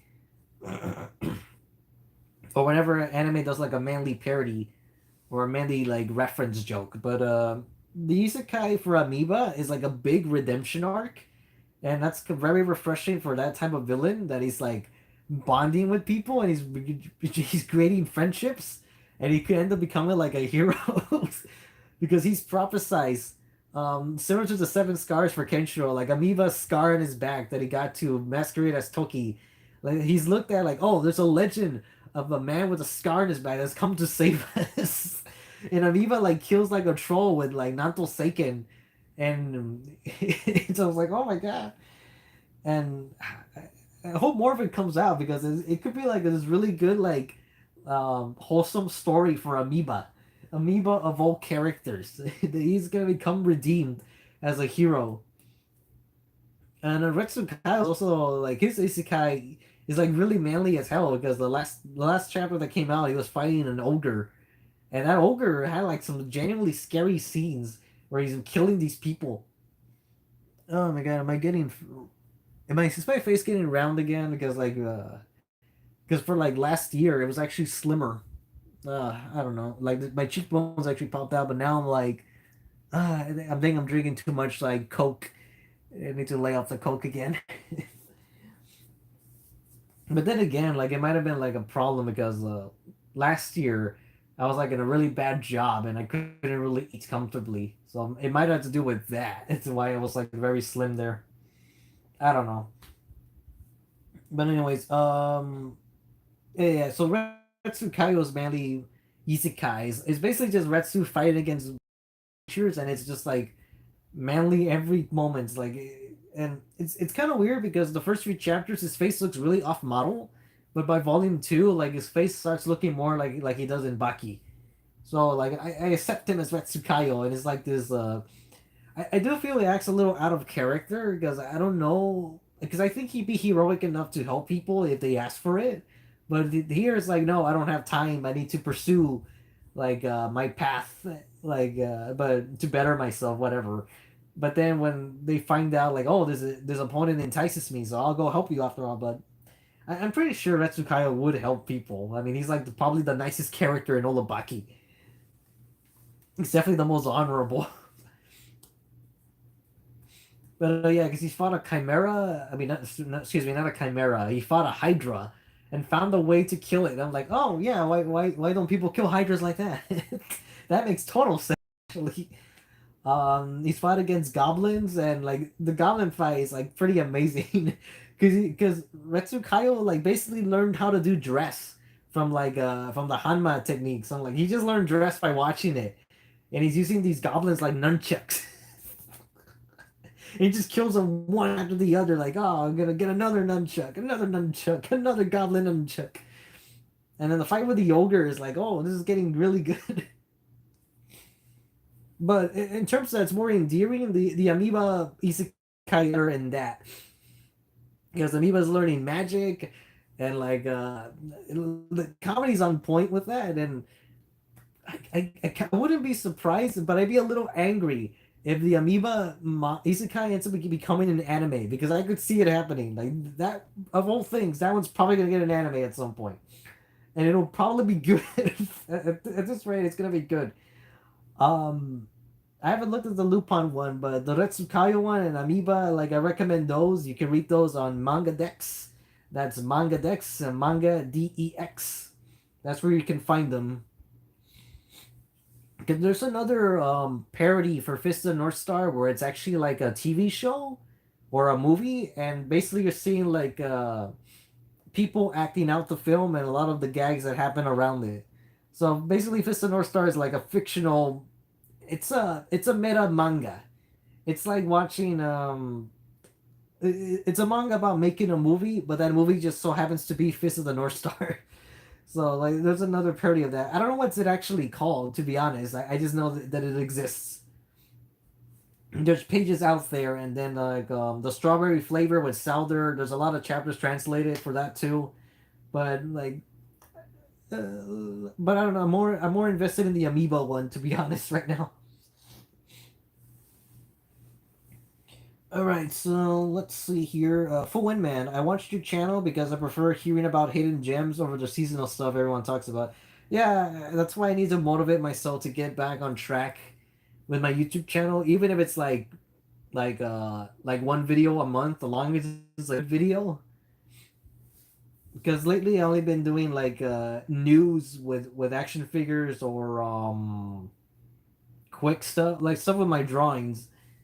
I just need to like motivate myself. I'm repeating myself. I just need to uh, uh, get my hands and eyes used to like editing long stuff, you know. And basically, I need to tell myself that it's gonna be worth it because your core audience will at least watch it, even though it's a little lengthy than usual. But yeah, I feel only Dazaki could do a Berserk adaptation justice. Maybe. Uh, let's see. Where I lost my spot. I know. Here we go. I'm really looking forward to the Hokuto and JoJo video. I feel it's gonna be really good. Oh yeah. You know what? Let me get my documents for that. Just to give you an example, like what I wrote. I might as well do that as soon as I can get. Actually, didn't I give a tease last time? Because I could have sworn I read like a portion of it at one point. Well, I don't know. Let me see if I can go a little longer with that. Let me go to my folder. Because one of the things that's slowing me down in the editing process is like transitions. Trying to like transition one place to another because I am gonna talk about like a lot of different things. Like even though it's briefly, I do show the Punch Mania game because someone actually recently uploaded like good footage, like good like the arcade cabinet footage, so you can actually see what the whole thing looks like instead of like the 240 360p videos that exist online.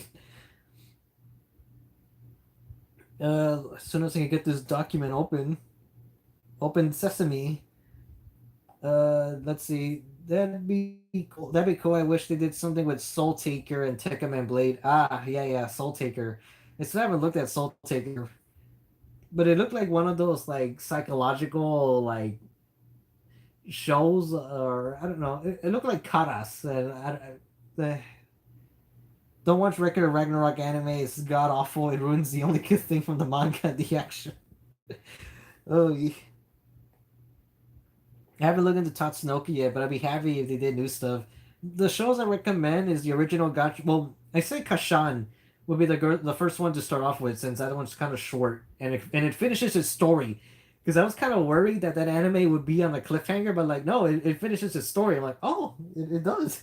And then the 4 episode OVA, it's basically a movie. And like that one, like that one's a good reboot. I'm like, oh my god, this is amazing. This is all these good stuff. And the other good thing they have is the original Gotcha Man, and it's like it's a lengthy 105 episodes, but when it gets good, like it gets really good. Like especially when it goes to Gotcha Man 2 and Gotcha Man Fighter, like the way it ends, I'm like, like the perfect trilogy, and I just wish there was a Gotcha Man 4. But then, all right, so here's what I got for the how JoJo's Bizarre Adventure was inspired by Fist of the North Star. Oh, I just realized that I've been talking all this time without the headphones in, so I don't know if the sound quality sounded awful or just right. Whoops. So I'm sorry if it comes out screechy, or maybe this is better. I don't know. As the creator of JoJo's Bizarre Adventure, Hirohiko Araki has gradually revealed his inspirations through interviews. One example is the mountain training of Ken Asuka from Karate Baka Ichidai is the main inspiration for Jonathan's Hamon training. In that moment, that's when I would pop on screen like a snippet from the Phantom Blood manga where he says that, just to just to paraphrase or quote a certain Metal Gear meme. Like I backed it up with a source. I need to back up everything I say with sources because that's the whole screen is gonna be filled nothing with my works cited. It's all right. While Araki has no problem showing his illustrations often come from pre-existing art and photography, he has oddly neglected to offer Fist of the North Star or Hokuto no Ken as one of the driving forces behind the creation of JoJo. Araki had once stated Fist of the North Star being in his top 10 anime and manga list, but to my knowledge, he has never said that it influenced him in any way. The most he's done in relation to Hokuto no Ken is a tribute piece to Kenshiro and making a direct reference during the Bohemian Rhapsody fight in Stone Ocean. Yeah, I'm running on there. Apparently, Araki did have a discussion with the Hokuto artist Tetsuo Hara, but I can't find anything else. Having read both manga, there's a lot of similarities between the two of them, with numerous proof found within Araki's own series. It's no secret that Araki would sometimes borrow events from other anime and manga, such as Diego Brando's tragic youth with his mom, is the same origin story found in Dororo, which is also in his top 10 list. There are numerous other things in JoJo that resemble other works of fiction, with some being removed from the anime adaptation, such as the pose featured on Pearl Jam's 10 album cover. And that's when I show a picture of Hokkaido with Gold Experience and a couple of other things. Um, then right here, I was supposed to show panels of the manga, and with JoJo, there's like 5 different panels that are straight from Fist of the North Star. Because some of this won't make sense without visual aid. Um, and the first thing I talk about is actually the rush attacks, because like that's like the very first bare minimum thing. Rush attacks examples. And the rest of the video is going to consist of traits such as the usage of masculinity, destiny, disposable villains, martial arts, and even the art style. And one of the recent discoveries that I barely realized when watching Golden Wind is that Bruno Bucciarati, like his whole event about reviving back and having an extended time period before his death, that is Ray's story arc. Like that is like a very similar thing when Toki presses Ray's pressure point before Ray can live a little bit longer. So that's like one example, and then the whole thing is like 9 pages long. In terms of video, it's like around the 20-minute length. It might be like a little bit shorter, like maybe 17 or 18. I don't know. We'll see how many clips I put because I did put like a little montage that's like 20 seconds or so of all the Hokuto rush attacks. At least some of the examples I can remember from the top of my head. And just to give proof that, JoJo wasn't the only one doing that. That Hokuto did it first. That Hokuto and Nanto did it first. Your version of Ragnarok is just SMT. I don't know what that means. I'm like an out of touch person that constantly needs to look at acronyms. Because I didn't even know what natty was. I'm like, what does natty mean? Natty, define, Google. Like, it means natural muscles. Oh, SMT acronym. Let's see, what is this? Sucking my teeth is a way expressing the gesture of frustration in a text post. On Instagram, SMT stands for send me this. Anime fans, however, recognize SMT shorthand for the video game series Shin Megami Tensei. Yeah, okay, so I don't know. Sorry if you didn't like it. I just think that's the best version that it could work with. Funny enough, Tenkaichi has done more in 16 chapters than Record of Ragnarok. Yeah, I read most of Tenkaichi because it's actually been very investing for how short it is. I'm like, oh, this actually has a lot of depth with these characters. Like, even though most of it's like told in flashback, but it's like it works. Like it works. Like I'm invested. Like of course, like what drew me in was obviously the Konoichi because he's like buff as hell. I mean, what really surprised me, and I'm kind of like impressed by the drawing, is her legs, because the way they're drawn, it looks like a horse leg, and I don't know if anyone's ever noticed that, because those things look like horse legs. Is she like part centaur? But yeah, 'cause I remember like the story with the blind swordsman, like how he lost his family and had nothing else going on, and then in the end he's like, "I'm gonna go to hell. I choose to go to hell, so I could fight forever. That's where I belong." And I think that's the last thing I read. Like it was that fight because I know there's something else going on. I would need to like catch up a bit. I haven't looked at Rokudo no Onatachi like in about 2 years, I think. So I don't know if that manga's done or not. Uh, Golden Wind, the manliest of dubs. They want to make a tough and someone to not mess with. Yeah, I guess so. Because Diablo has like this very loud baritone, angry voice. Uh, Bucciarati is also like another manly voice. Like those three are like the manliest voices in that show. I know there was Metallica also has a deep voice. I forgot who else, but there was like like Beshe and Prosciutto, like Prosciutto I expected because like yeah, that guy needs to have a manly voice. And he did. But Abacchio and Bucciarati are like the main impressive ones. I'm like, oh my god. I already said OMG too much in this conversation. Let's see. I just finished Made in Abyss and it's pretty good. It's one of those series that's cute on the outside but brutal on the inside. I recommend. Yeah, like I heard of that, like from an old person called from an old friend called yeah, his real name was Brent, but his channel was called Random Anime Shit. Like he would like spit facts and like lay out the truth for shows, but he hasn't been on YouTube in forever. So I don't know what's happened to that guy. Like I used to talk to him like on a bi-weekly basis. So that he hasn't been in contact with me. Um, but yeah, like he knew what was up, like in terms of anime and all that. They always like find like very niche things. He's like one of the few people that's like actually watched Konjiki no Gash Bell.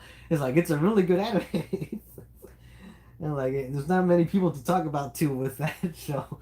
It's like really good Shonen Sunday manga. But yeah, because I could tell the Made in Abyss was like one of those shows that's like yeah, it's one of those animes. But I don't know. It's weird because like I should be looking at some like critique worthy stuff, but I'm like, no, I want to watch manly brutal things or like crappy, like give me stuff like Angel Cop. I want to see stuff like that, or like Cyber City Oedo. I miss how tough anime used to be. Like I just need something of that nature, and I know I say that when it comes to like manly things, I want it to be like Fist of the North Star. I want it to be like that type of dramatic. I want characters that I want to like bond with, and Kengan Asura like doesn't give me that. Baki, even though I like it, it's not in my top. I don't think it's in my top 20 to be honest. I think it might be in the 30s or 40s in terms of everything, like from cartoons and games and everything else. Like yeah, Baki's not in the top 30. Like I don't. Um, like I like Ninja Turtles and Sonic way more than Baki. Let's see. Do you also, Daddy Boy? Do you think Guyver still deserves getting a sequel to the 2005 anime, even if anything post Minikami arc, just collecting a really over the, even if it's just a collection of all the top fight scenes? Yeah, I wouldn't mind if it's just like where the manga leaves off, because I actually really wondering like, are they going to do Guyver from the beginning again for a fourth time? Is Guyver the only anime that actually has like three versions of its opening, like of the first chapter? Because like it's ridiculous. Like it's done more origin stories than Spider-Man and Batman. Because you got the standalone Out of Control OVA, you got the OVAs from the 90s, you got the 2005 anime, all the same beginning.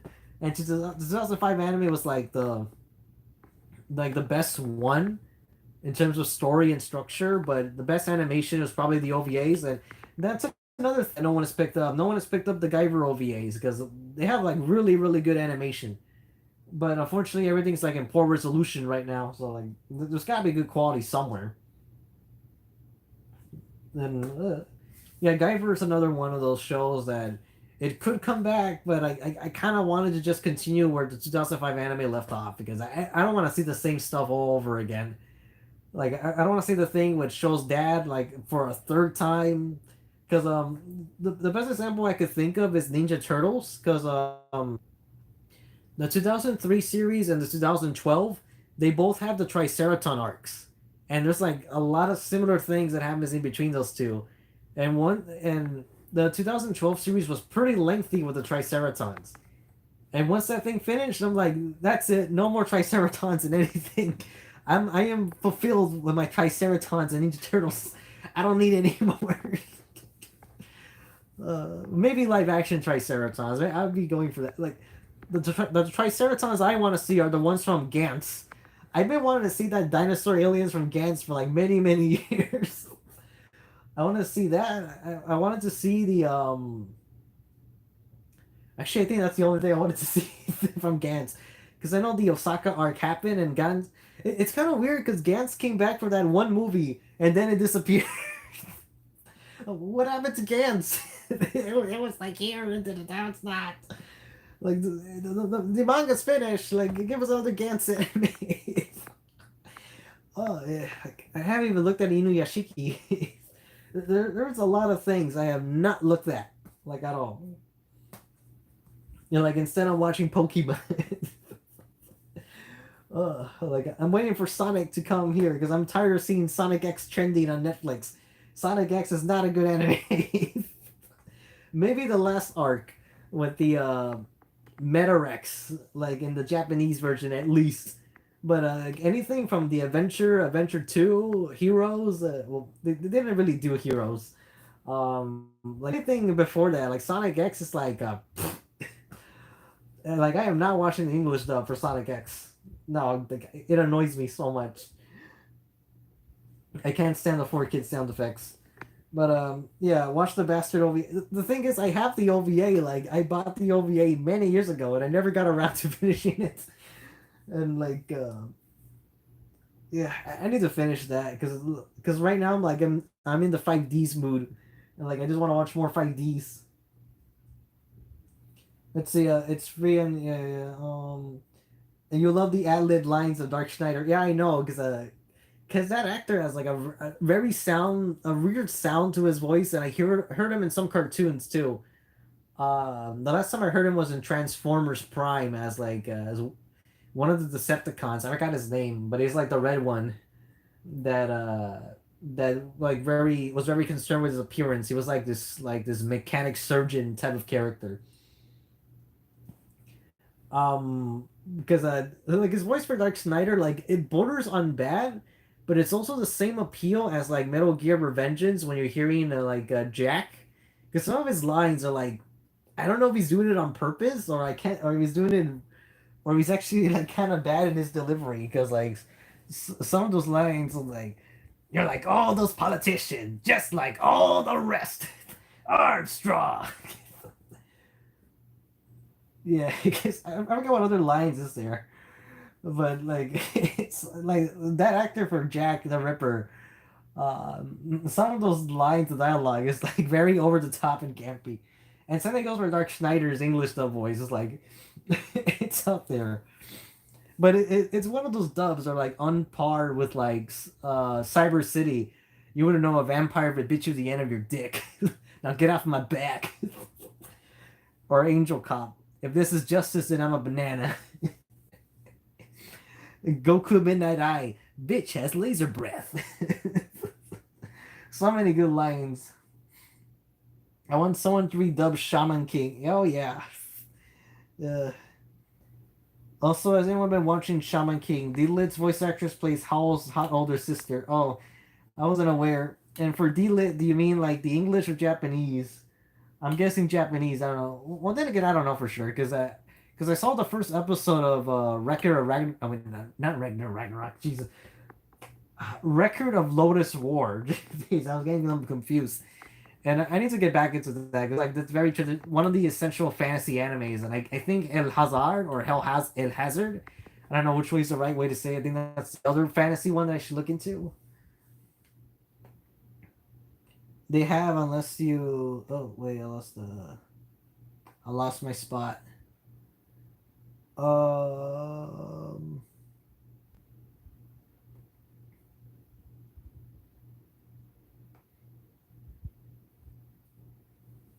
let's see. I didn't finish reading this comment, but it was something to do with regular Ragnarok by Danny Boy. It wasn't all that it was hyped up to be. It turned out to be pretty bland and shallow. Yeah, I could tell that it's like already gonna be one of those anime because the way like that first episode was with the way the tension was for everybody and everyone just cracking jokes and it's just like there is no tension here and I think part of that mindset is because the stuff that I'm writing like I don't want it to be a conventional shonen. I don't even know if it's a shonen. Like it's very shonen-ish, but the things that I'm gonna draw that I'm gonna have to learn to draw is like some of the most horrific things ever. Um, and the tone is gonna be mostly serious, but then again, it's gonna have some of that Kinnikuman camp where some of the designs are gonna be so outrageous, some powers are gonna be out there. So I don't know, like how the tone's gonna be. Is like I don't know if it's gonna come off as all over the place that's gonna turn people off, or it's going to attract that very niche group of people that like the same stuff that I do.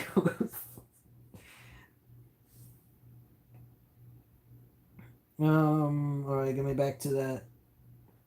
I caught up to the Retsukaio Isekai today, actually, LOL.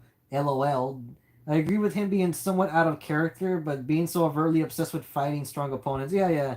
Because I expect that more with, like, I don't know, some other Baki character, but not Retsukaio. Karate Baki Ichidai has been pretty interesting. It's not as funny as the Retsukaio one, but still has some interesting moments. The art can be pretty cool when you look it up. Wait, is there another isekai for Karate Baka? Like for the Ichidai series? Because that's new for me. The Netflix reboot isn't bad. I think that's the only way we're getting a Shaman King redub. Yeah, that's honestly probably the only way because the original Shaman King, like I watched that in the Spanish dub because they used the Japanese script for that one. They didn't use the 4 Kids thing. But even then, like the Spanish dub for Shaman King, they would add extra jokes. But in my case, they were funny, even though it was completely out of place sometimes. Like I remember at one point, the whole group are stopping in like in a town, and Horo makes a joke saying, "This is all in Spanish, by the way." But Horo basically says like, "I'm tired of Chinese food. I want to eat some tamales." And I'm like, "There's no way the Japanese said that." No. That is a Spanish dub joke, and it. And Guyver 2005 deserves a sequel series. I want to see Gigantic Dark. Oh yeah, I've been waiting for more Guyver since the 80s. So we need him.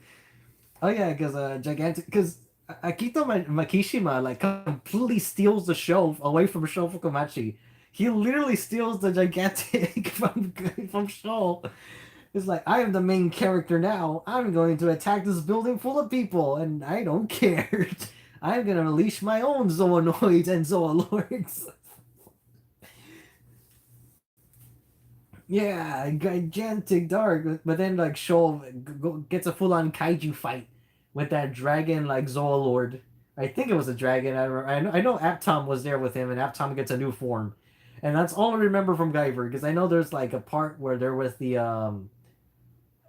Arkenfall, Arkenfell. Like I am like trying to remember my Guyver lore because like Shoal's friends like was the main girl called Mickey because she kind of does look like Mickey Makimura. Now that I think about it, Mickey and the guy with the glasses, like his friend, like the last thing I remember is that they just keep doing recaps of what zoonoids are and how it's like the evolution thing, and they keep showing pictures of scenery and just recapping, and like the manga goes nowhere. Like Sho and Makito are fighting for a couple of chapters, then they stop fighting for some reason. I don't remember. Like Guyver, give me an ending. Where am I going? Araki declined that Jonathan, Joseph, and Jotaro are modeled after Kenshiro. He hasn't declined because he has never confirmed it. Yeah, Billy Mount the Third. Araki has never confirmed, to my knowledge, he has never confirmed thing being influenced by Fist of the North Star. But anyone who has read both shows can tell the similarities, like it's like if it's Pepsi and Coke. I don't know, or if it's like I could probably use a better analogy than that. Um, what is something that's inspired by one thing and another? In the same way, Fist of the North Star is influenced by Mad Max in terms of look. It's like saying that oh yeah jeez, what okay, like this is like a very recent example. Like there's a new game that just a trailer that just came out recently about a Pokemon shooting game. Like they're totally inspired by Pokemon to the point where I'm hoping it doesn't get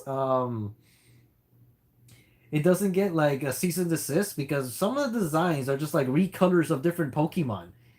Because one of them look like Zoroark and some Pokemon have the Raichu tail. I'm like, that's a little too close, guys. Like, don't you think Nintendo will like step in? uh, 'Cause, Alex, what are your thoughts on Araki's early work, especially Bao? I actually have a video for Bao. It's an old one, but the thing is with Bao, I didn't like Araki's approach. Well, in general, I don't like Araki being very like over the top with his narration. Like, I feel like some scenes could speak for itself if he just provides the correct atmosphere and the mood. And I say that in my video. It's on I think it's on this channel, the Manly Anime Hero channel, where I have a Bao review, and it's mainly the manga. I didn't talk about the OVA, but I've seen the OVA. Actually, that's another anime that can get like reissued. Like it's out of print right now. Same thing goes for the JoJo OVAs. Now that I think about it, I want the JoJo OVAs to come back and like in stock because I know for sure there's better quality now somewhere, like other things. But I thought it was interesting because it was like very similar to Guyver, but it predates Guyver. Same thing with the skin sabers that Bao has. It predates Guyver's high frequency blades. The story's like it's all right. It's one of those like I appreciate how to the point it is, where it's just like you're on the run from these mad scientists and this organization, and then you fight against different different opponents that are very like Guyver and Shotaro in nature, like Skullman, very tokusatsu. But I just don't like the fact that Araki would always have the narrator say stuff, and I kind of think some things don't have to be overly explained. And I never liked that approach to Araki, and how his horror is very over the top when he could play it straight and make it like scary. That's why I like the JoJo OVAs of the corresponding episodes and chapters, like the stuff with Enya, the stuff with with Endul with the water stand like Geb. Like there's some spooky stuff in there, and Araki just likes to go the campy route. Like he likes to do it in horror. Like when they're finding the Forever Stand for the first time, like it's very generally spooky.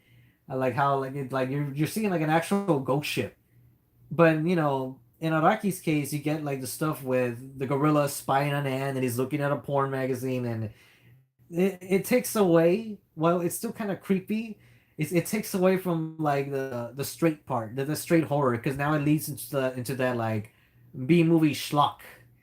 And I think Araki would like be more better if he just played his horror like a straight to like Hitchcock uh serious horror thing, or even it could be campy like Nightmare on Elm Street or Friday the 13th or Halloween, but like he actually has the potential to make stuff like The Shining, like if he just took it seriously.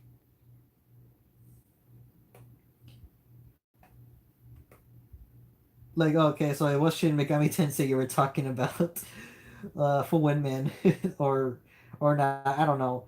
Gyo coming back was interesting, but the manga ended before we're gonna see much of him. Part of me wish he stayed dead, because not even half of the 12 Heavenly Lords have been defeated. Oh yeah, because I know like Guyver Dark was taking a few of them out, and he also had the powers of black holes at one point.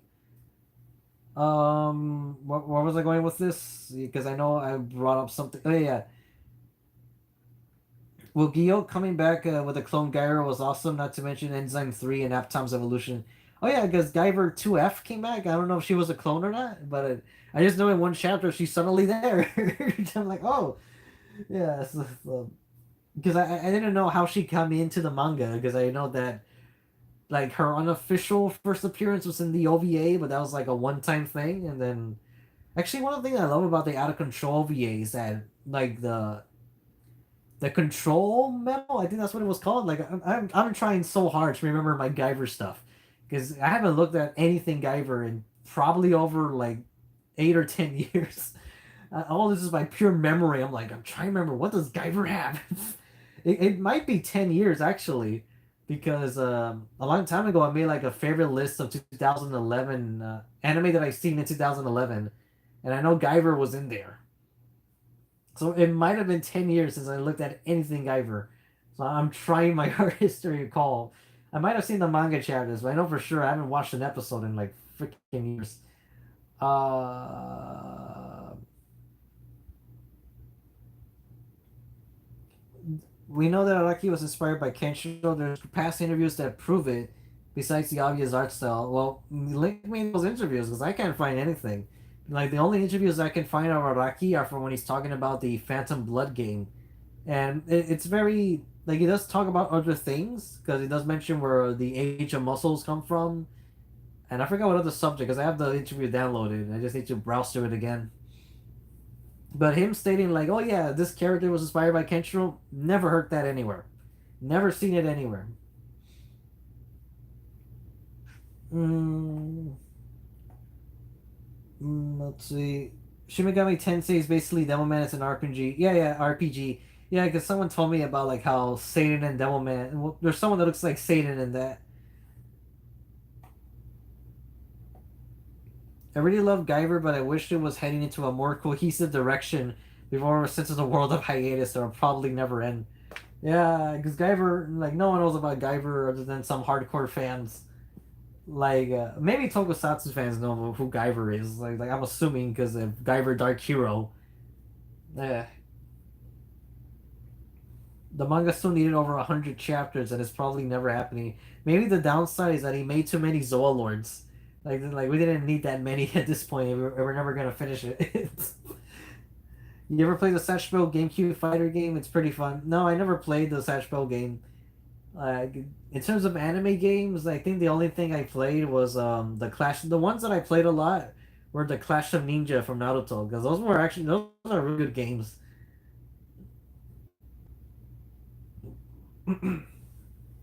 Like it wasn't too long ago that it probably was like a few months ago where I decided to just play the game for a bit, and I'm like, yeah, this is still a fun game, even though I don't really like Naruto anymore. Naruto. I'm not sure if it's extremely manly, but have you heard of firefighter Daigo of Company M? No, I've not heard of that. Let me look at Google Images. See, let me look at. Oh, dang, the freaking toe pop. Firefighter of Company. Firefighter Daigo of the Fire Company M. Let's see. Let me look. Let me look. Let me look. Yeah, I never seen this before. Yeah, for sure, I never seen this. Because I know, like, a couple of months ago, people recommended me Red, and I have that saved. And I did read, like, this one other manga about, like, like these ghost banisher. I don't know. Like, I'm pretty sure there's a Japanese word for it that I don't know. But it's about, like, this one, like, bratty, like, sukebanish type of girl that's, like, getting rid of evil spirits. Like I read 3 chapters of that, but then I started reading the Tenkaichi thing, and then I just got cooked. Just was very impressed by it. Uh, yeah. Okay. So let me go back to the live stream because I don't think I'm gonna talk about the wish list anymore. I think that's everything that I wanted to bring up.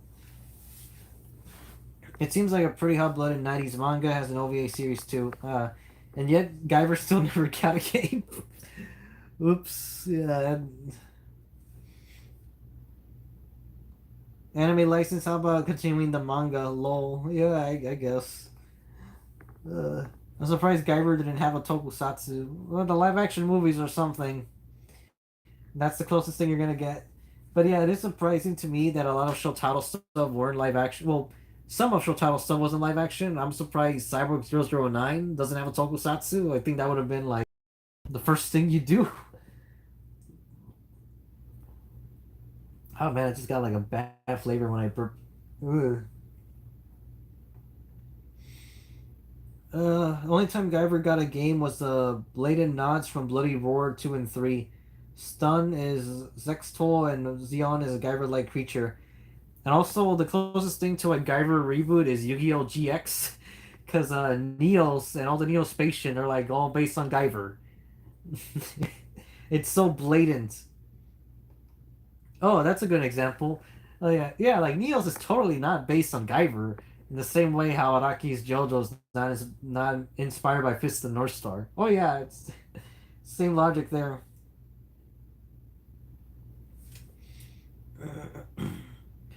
Uh, Even season 3 of Sonic X isn't that good. It feels like someone watched too much Gundam Seed and tried to put Sonic in it. Uh, yeah, I remember watching a lot of Sonic X when it was airing on Fox Box and when it turned to 4Kids TV. Because I know by season 3 I was like losing interest, and I remember being very very disappointed with the adventure arcs. Like it just wasn't.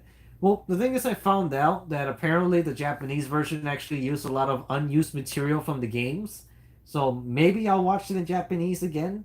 And I know for sure, like one of the mechas in Sonic X is based on Mazinger Z, and I think it's season 1 stuff before the adventure takes place. But I would have preferred if Sonic X just went to the pilot portion because there's some Sonic X pilots where it wasn't going to take place in the human world. It was going to be completely anthropomorphic animals.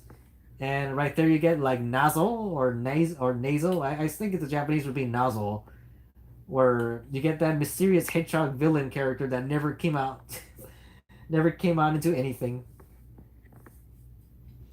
But yeah, it would have been better if Sonic X went in that direction, I guess. No one likes Chris Thorndike or whatever his Japanese name is. Um, DS voice actor, Dark Schneider's voice actor was Knockout. Yeah, there we go. He also did Cosmo. Yeah, yeah, Timmy's dad from the early Fairly Odd Parents. I know that. The firebender from Fushigi Yugi. Never seen Fushigi Yugi. Sorry, Lowell Lucas. Most of the staff of Shaman King later worked on FMA 2003. Oh, that's new for me. Like, I didn't pay attention to that. It's more of a weird homage that's mostly found in the title. It's just called Karate Baka Isekai and it's ongoing. Oh, I see. I hate how Guyver went nowhere after 2005 anime ended. It's literally a bunch of cool, entertaining fight scenes with barely any story developments for over 100 chapters. I don't know, has the author done anything else aside from Guyver? Because at this point, maybe just make up an ending or do something else. To catch up on Guyver, yes, the Chinese Zen master Zoa Lord absorbs Zoanoids into a Godzilla-like dragon monster. Gigantic Guyver transforms into gigantic Exceed and becomes red and kaiju size. I remember that part. He destroys that form, but the Zora Lord escapes till Aptom finds him and completely freezes him and eradicated him with his biofreeze form by shattering his body. Guyver should have gotten a dark Japanese tokusatsu series like Garo and have multiple series. Yep, that would have been awesome. Araki is a very sloppy writer in some areas. He could do very intense stuff, but his weird sense of human and writing quirks takes away from that. I think he meant a sense of humor, but yeah, I know what you mean, Danny Boy. That's the reason why JoJo to me is not like I know I've been very emotional throughout this conversation, and I know I've been laughing and smiling a lot at some things. Most of it's because of hysteria of like I just can't believe like this thing still hasn't done anything. Guyver's like, what happened to Guyver? Like, what happened to Guyver? But when I'm watching shows, I'm not like a very reactive person. But then again, like depending what I'm watching, you can get like a huge laugh out of me because like just today, I watched Peter Rabbit for the first time, like the live action movie, and for the longest time, I thought it was just gonna be like this corny kitty thing, but it's actually like really funny, and it's like so I don't know, something about British comedy books.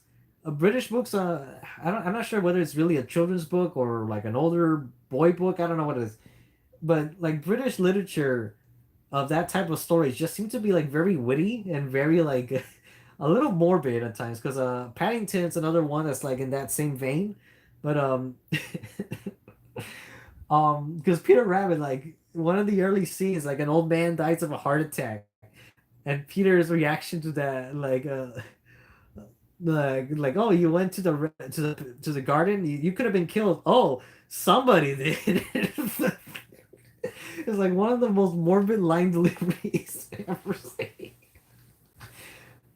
And like another funny joke is that very early in the movie that the younger Mr. McGregor, he's like so meticulous in cleaning everything and wanting everything organized in this toy store. And then you see him like fixing like a pillow, fixing this rocket. Like you gotta put this in 45 degrees because it's gonna be historically accurate. A little kid's gonna notice that whoever wants to be an astronaut, they're gonna know that it's wrong. And then he cut to him like clean a toilet, and he's saying these toilets have to be super clean that you can drink out of it. And then the scene ends like he pulls out a straw, he's getting ready to drink out of the toilet, and then he cuts away. And like, sir, like the boss wants to see you. Like, oh, how do I look? Like a man is about to drink water out of a toilet. Perfect. I mean, that was all brilliant stuff, and like Paddington has like like, at least the movie adaptation has some like very clever transitions, and like that is amazing. But the humor is also like very dry wit, and like it's good stuff. Like I'm watching. I haven't finished watching it, but Peter Rabbit 2 also throws like a jab at American films in terms of like, oh, they would probably take a novel like a childish icon and make it to like a hip thing. And I'm guessing that was like a jab on the Smurfs and Chipmunks because I don't know what else America has done, unless they're talking about the movie Hop. Maybe they're talking about that. But in modern times, you could apply that to Chip and Dale and the what and the horror Winnie the Pooh, like Blood and Honey. Anyone excited for Winnie the Pooh, Blood and Honey? I'm just I don't know if Tigger was part of the original novels, but I'm just waiting for the wonderful thing about Tiggers. Tigers are wonderful things. They're tough, son. They're tough, son. I forgot the lyric. Their spots, they're made out of rubber. Then rumba tumba rumba. The wonderful about Tigger is that I am the only one. And just like who knows what they're gonna do with that movie. It's Wednesday. Oh, Piglet. Like I have a rumbly in my tummy. I don't remember much of Winnie the Pooh, but yeah. Blood and honey. Um, then let's see. Detailed costume for Guyver. Guyver is very fresh in my mind since I read all of it this past week. Oh no, for me, Danny boy, it's been centuries since I looked at Guyver. I'm like, I don't remember a thing from Guyver. The Smash Bros. Game was made by the Clash of Ninja guys. Oh yeah, I didn't know about that. I never liked Naruto, but I always enjoyed the games. Yeah, because even the PlayStation ones, right, I heard were pretty good too. The creator admits he hated killing G2 early in the manga, but luckily they made a clone control medal, and a hot gal got it. So Gal Guyver 2 was born. Because I know she's called Guyver 2F. Because I guess it's F for female. I don't know, but yeah, because Guyver 2, like having a G unit, it's a pretty big deal. Because especially with the Mega Smasher and all these other stuff. The high frequency blades, the vibration thing, the laser that comes out of their head, and the out of control thing, the when the control metal goes on autopilot. So yeah, but Guyver, like at least in Guyver 2, got to appear more in the 2005 anime because he gets taken out so quick in the manga. It's like now there's only there's only two Guyver units. Maoji production. Shin Megami Tensei even went as far as having a character named Akira who merges with a demon named Amon. Oh wow, that is like not even hiding.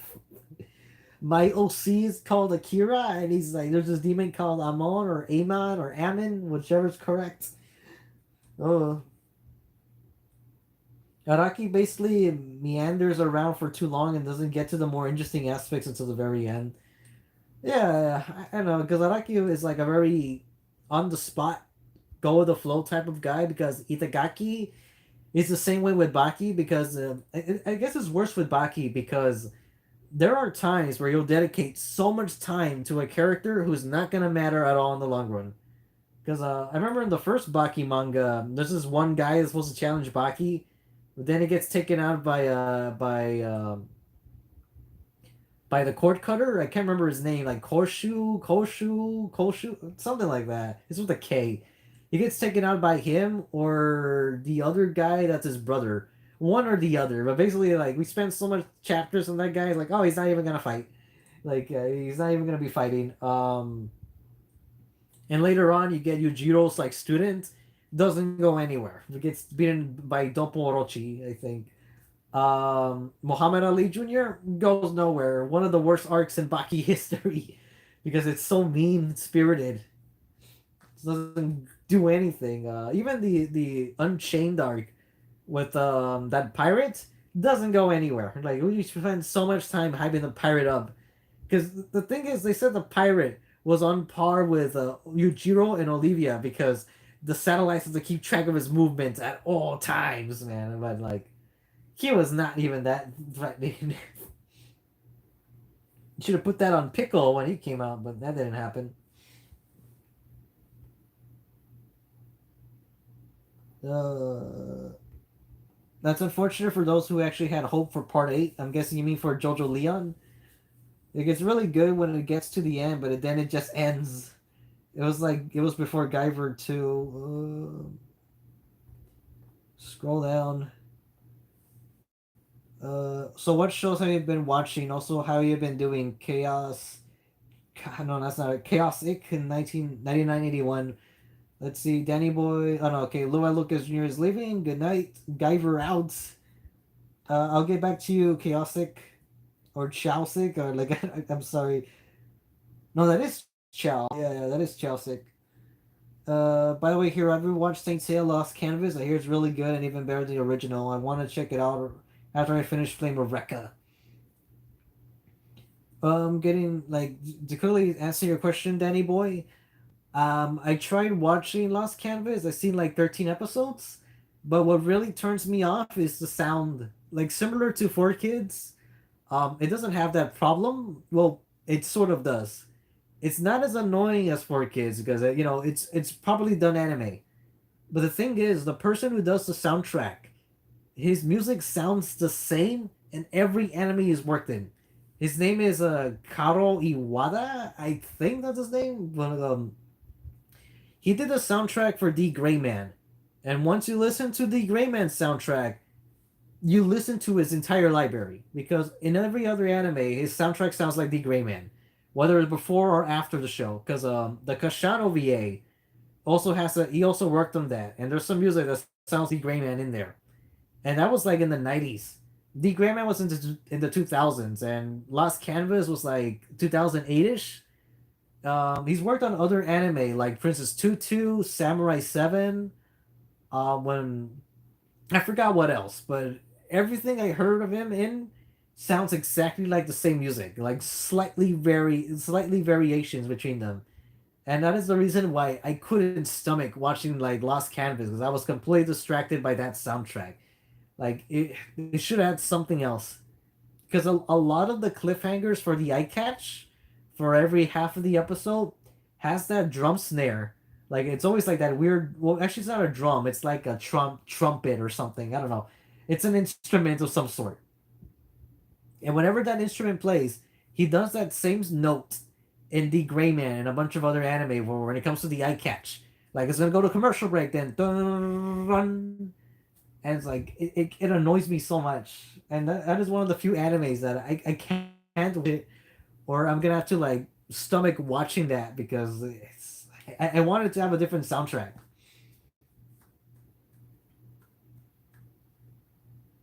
MacGyver author only did a little horror adult manga before he worked. I think with Loli, adult manga before he worked on Guyver. Oh boy, I couldn't imagine. But going back to Chow Sick 9981. Let me look at my Patreon because that's where I keep track of my watching progress. My voice is giving out. Like, oh yeah, it's super late. I didn't think of that.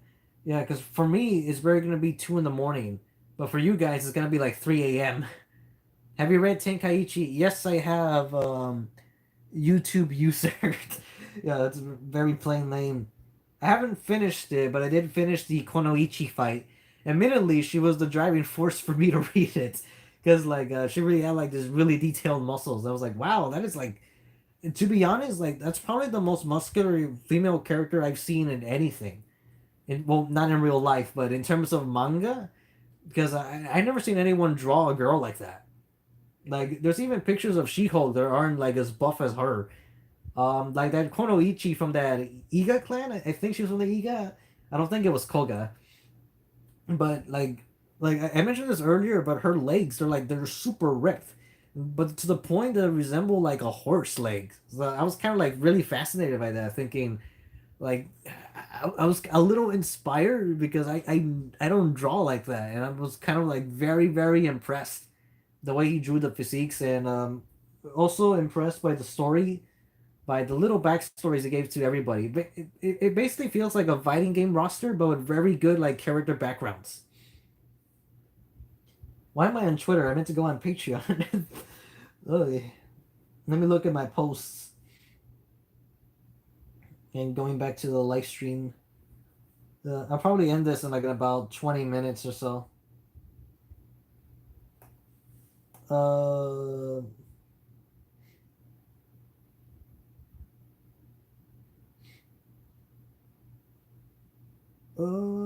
every time you guys say Tenkaichi, I keep thinking of the Dragon Ball games. Like YouTube, oh yeah, she's womanly as hell. Like I don't remember her name by heart, but I remember how she looks. But like she's a ninja. Just look for Hold on, let me look at my anime list. Like what the Tenkaichi, because the manga we're talking about has a super long name. It's like it's gonna take even like I'm usually very fluent when it comes to reading these Japanese titles, but even I had struggles. The series is called Tenkaichi Nihon Sakyu Bugeisha Keteisen or Keteisen or Keteisen. It's with an E. It doesn't have A. I don't know if I can link it on my on my chat. Let me try doing that. Let me copy and paste to my anime list. Can I push enter? Yeah, you might have to copy and paste that, but that's the name of the manga. Basically, everyone likes the ninja girl, and like for good reason. There's no pictures of her here, but this is the series she's from. If you type that in Google, you're bound to find her. But the series is like manly as hell. It's like more. It's more like what I wanted Kengan Asura to be, because like it has enough like background bios for these characters that it makes it interesting. Like it's definitely sad what happens to the blind swordsman. And then like the Konoichis, like they just okay. Oh, she's from the Fuma clan. Yeah, her name is Kotaro Fuma. My head was thinking Iga because of the Iga and Koga Ninja Scrolls. But yeah, like that's like that's the tournament battle series to read, and it's only like currently I read 13 chapters, so I think I might have been caught up. Like it's been entertaining. If it gets an anime, it better be detailed as hell because like the manga's artwork is really good. Like Kotaro is like super detailed. Like I think she's the most detailed character. Well, that and the first guy that fought, the one that Miyamoto Musashi fought, because that guy has like a really like, there's a manly death like within the first 3 chapters. I'm like, oh, this is or 4 chapters. It's really good. Even though the plot is simple as hell, it's about like Oda Nobunaga wanting like a death battle tournament to whoever conquers these next lands, whatever. But like it works fine. Like it's perfect. I guess I should talk about that at one point, since there isn't much to. Well, technically, I finished reading it. I think so I could just make a quick video. Oh yeah. I was supposed to talk about what have I been watching. Okay, so one of the recent things I watched was The Bad Guys. That's a movie, not an anime. Wander Over Yonder. That's a cartoon from Disney, and that was a really good one. And on the subject of hot girls, I mean, there's Lord Dominator in that one, so there's that. But I really like Lord Hater. Lord Hater is like so fun. I finished Golden Wind. I read the manga many years ago. I made a video like that was like 18 minutes long or something. I don't know. A lot of my opinions stayed about the same. Like whatever parts I didn't like, I still didn't like. Well, no, that's not true. I found myself liking Diablo a lot more in the anime, and I still like Bruno more. I didn't care much for Giorno, like in both versions. But yeah, like Bruno was like the best character on that show. Bucciarati.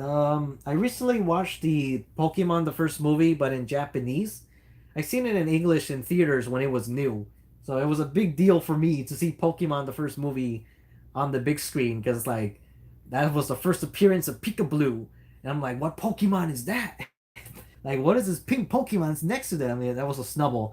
We didn't know that at the time because Gen 2 hadn't released yet. At least to my knowledge, I don't think Gen 2 was out yet. Because Donphan appeared also. I'm like, what Pokemon is that? And that's an elephant Pokemon. That's not on my 151 poster. It's not on my poster. Um, yeah, and the fact, but then I watched the Japanese version of the first movie, and it's so much darker. Technically, the English dub did release the deleted scenes somewhere. I don't know if it's available on the current DVD release or Blu-rays, but it's really sad story from YouTube. But the Japanese is like so much graphic, well, so much darker in its content.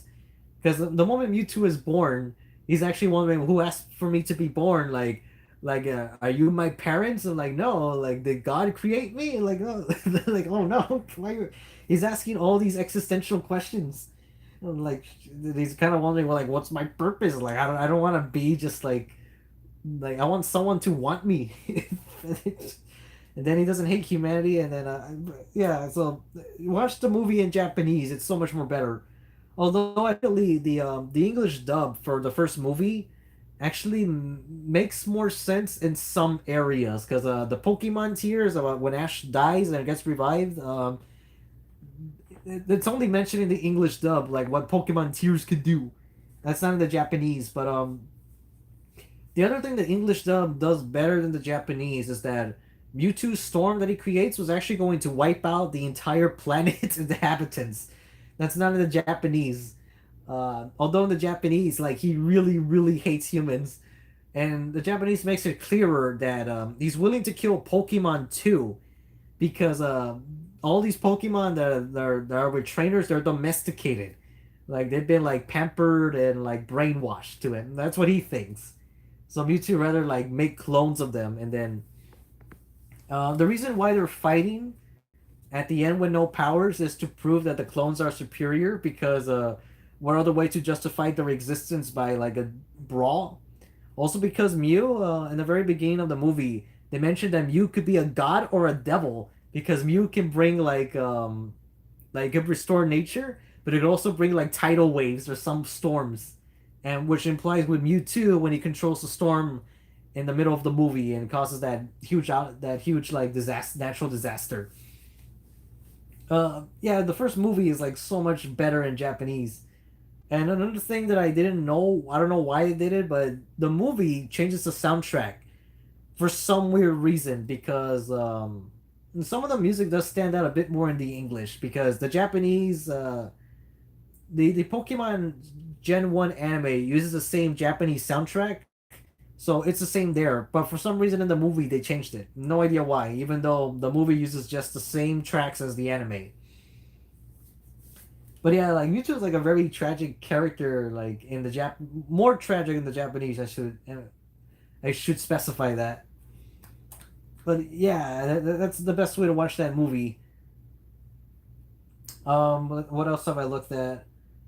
No, that's a drawing pose. I rewatched The Hunchback of Notre Dame.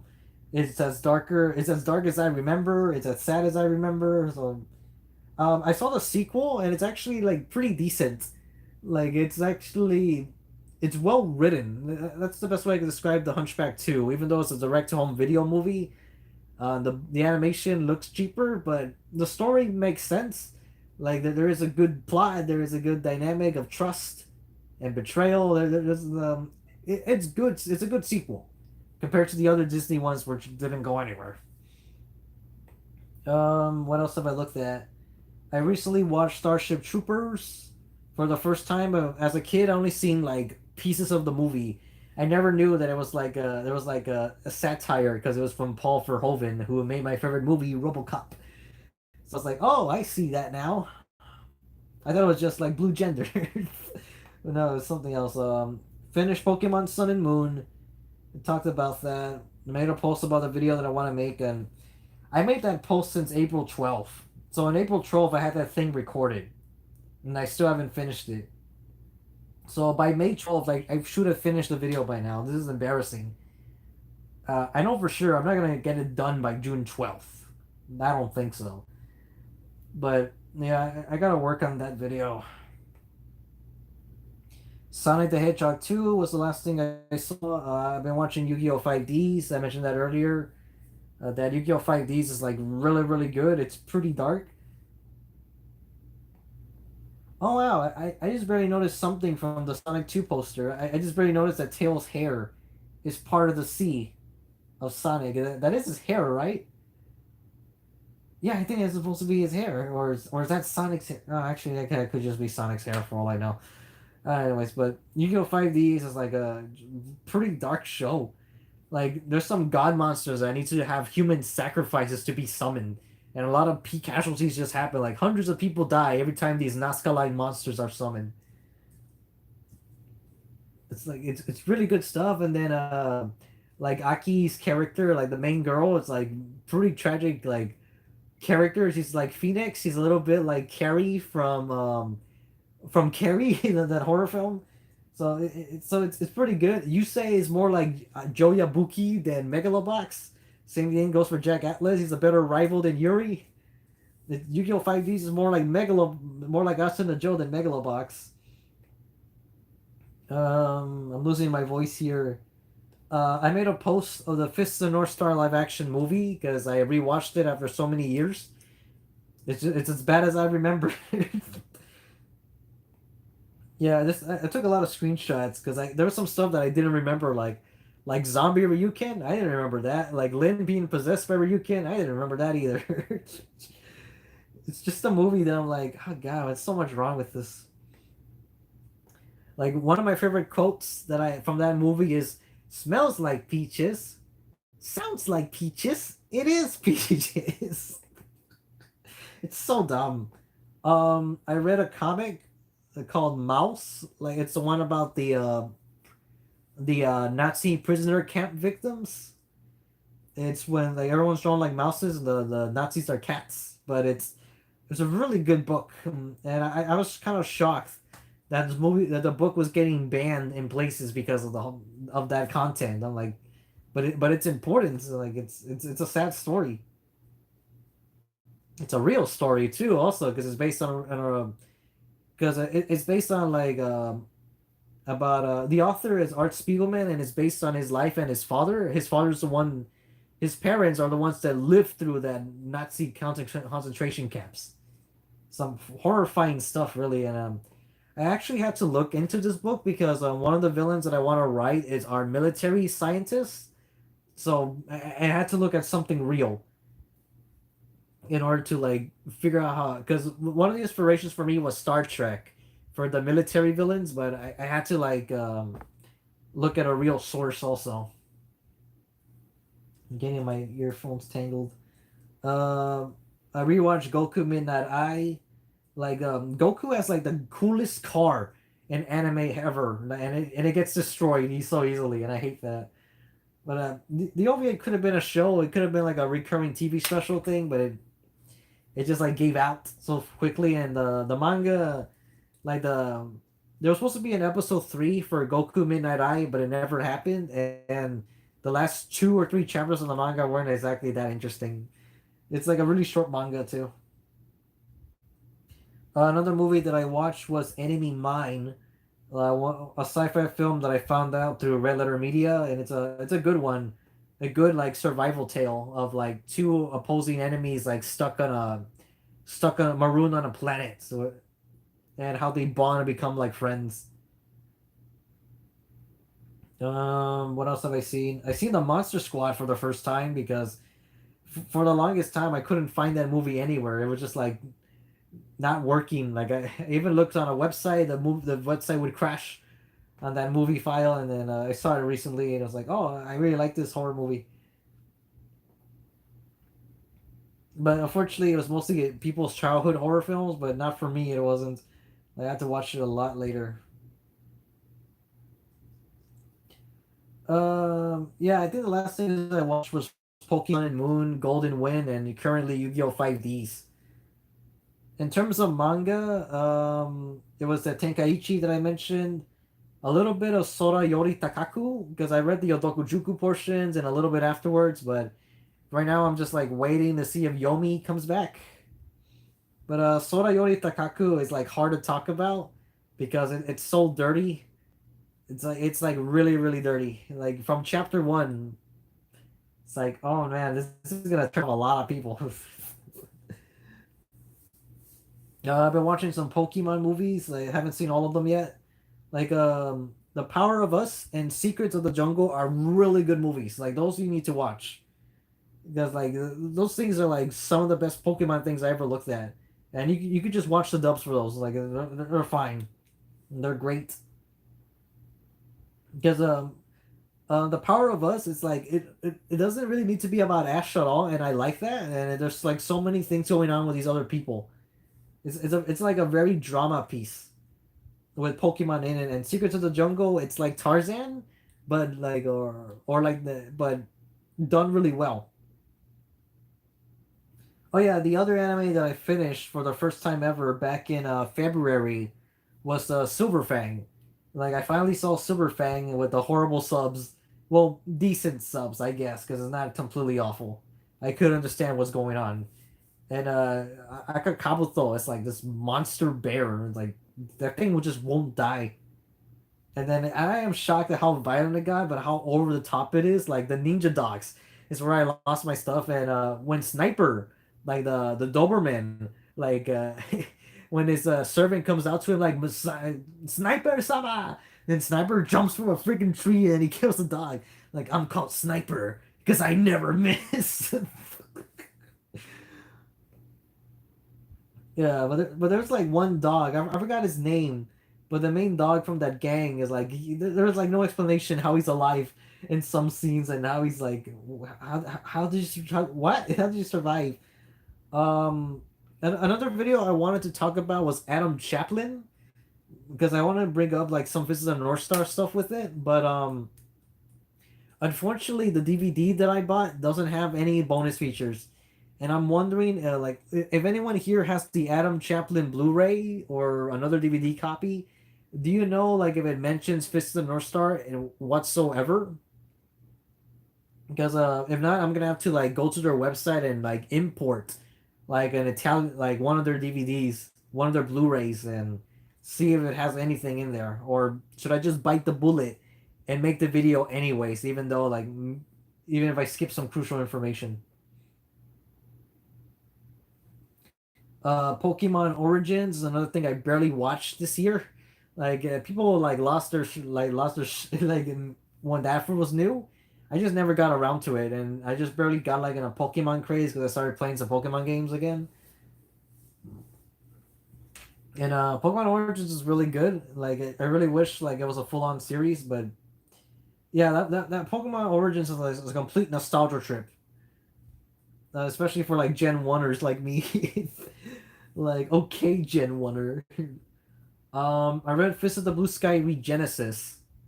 The manga is like it's decent. It's like it's very manly. I love the art. Oh, I lost track of that. I was supposed to be talking about like how I felt about manly stuff. That was like many like I think that was like an hour ago. Sorry. But some quick comments about Regenesis manga is that it's very close to Tetsuo Hara's art style because he's not the one drawing it, but girls look weird because they're very like long limbs. Like it's not it's a little anorexic the way they're drawn, but I also think some of the messages are like very like hand fisted because they're like oh like Erika's like this like messiah character. I'm like yeah, I can tell you don't have to draw her with wings in that panel. The stuff with Yasha and with her that's good. I didn't like the fact that Kasumi was trying to like encourage this kid to, in a life or death situation just to say like oh you gotta be a man, but I'm like the kid's not gonna do anything against like these martial artists, dude. He's not gonna be able to do anything. But I appreciate that the first villain that popped out, Volk, is like was strong enough like to be a legitimate threat. And then it felt a little berserkish because the a lot of the human experiments are like mutating these people and they look like apostles, kind of like these like big apostles. And then towards the end, where I don't know if the manga's like forever hiatus now because of coronavirus. That's the reason why it stopped. But the last few enemies like it looked like new interesting things, and it was like better paced than the Regenesis anime. But no, I don't know because like I read up to like two volumes, and I don't know if volume three's been translated. I don't think so, and like there's like nothing going on right now. Yeah, the Power of Us is the Pokemon movie I was mentioning, and I'll get back to the comments in a little bit. Karate Master was something I finished in January. I talked about that at the beginning of the stream. Um,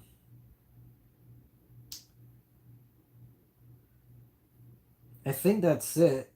Because I'm looking at my post. The Powerpuff Girls is something I finished in early January. Very fun show. Lupin Part 6, that was early January too, but that's like half of the show. Talking about drawings again. Some from my favorite action figures because I never made a video about that. So instead, I made a post of it. I think that's it. Because I also watched the Fraggle Rock reboot. 'Cause it's a reboot and it's not like a continuation and like it's really pretty to look at and like a very good environmental story. But unfortunately, like that Fraggle Rock reboot was so good that I can't watch the old show because like the sets are just not as impressive. It doesn't have that magic. The Dark Crystal Age of Resistance is another thing that I finished watching, but I talked about that briefly. in one of my older videos. Karate Package Die. Rewatched Saint Seiya with the dub on Sensei Filmworks. Well, on Netflix, technically. Sensei's the one doing the dub. I watched Gargoyles at the end of November 2021. I was disappointed by a good chunk of it because it started off so good, but then it got really boring in the middle, and then the last few episodes, like, it kind of lost its steam. Um, I think that's it. I think that's all the recent stuff from this year. I reread Cyber Blue, and I liked it a bit more than last time, but I also have critiques where, like, I noticed more Kenshiro stuff. That's the second time I read it, and I really need to update, like, my Cyber Blue review. Yeah, I think that's all the anime. Because I'm talking about more movies, like both Night of the Living Dead, both the old one and the remake. Waterworld is another thing that I watched for the first time. I also saw rewatched Day of the Dead and Walking. Wait, was it? No, it's not called Walking Dead. It's jeez, what's the name of that one I just really recently watched? Dawn of the Dead, the original Dawn of the Dead. That's like I barely saw that last year. Static Shock's another thing that I finished for the first time. Like I got disappointed with that show because it was very interesting, but then it just becomes like super episodic. Yeah, I think that's it because everything else is like very American. So I need to get back to the questions and then end the stream because it's already like 3 in the morning for you guys, and I my head kind of forgot that I'm like, oh yeah, the time zone difference. Like my hour is like a hour behind you. I made a little post that I hated the What If Marvel Zombies episode because it's nothing like the comics. It's like just like the comics were so much better. I left Immortal Hulk hanging because I read 19 issues and then I haven't gone back to it. Not since like I was bit of a horror phase right here. September 5th, that's the last thing I read, and then I saw Constantine show and a bunch of DC movies like throughout the entirety of 2021. I think I've seen almost the entire library of animated films. But yeah, let me go back to the live stream and look at the comments. And then from there, I'll hang it up so you guys can go to bed. As soon as I refresh this page, and let me check my phone because that's where I'm. It's at 50%. Let me charge it again.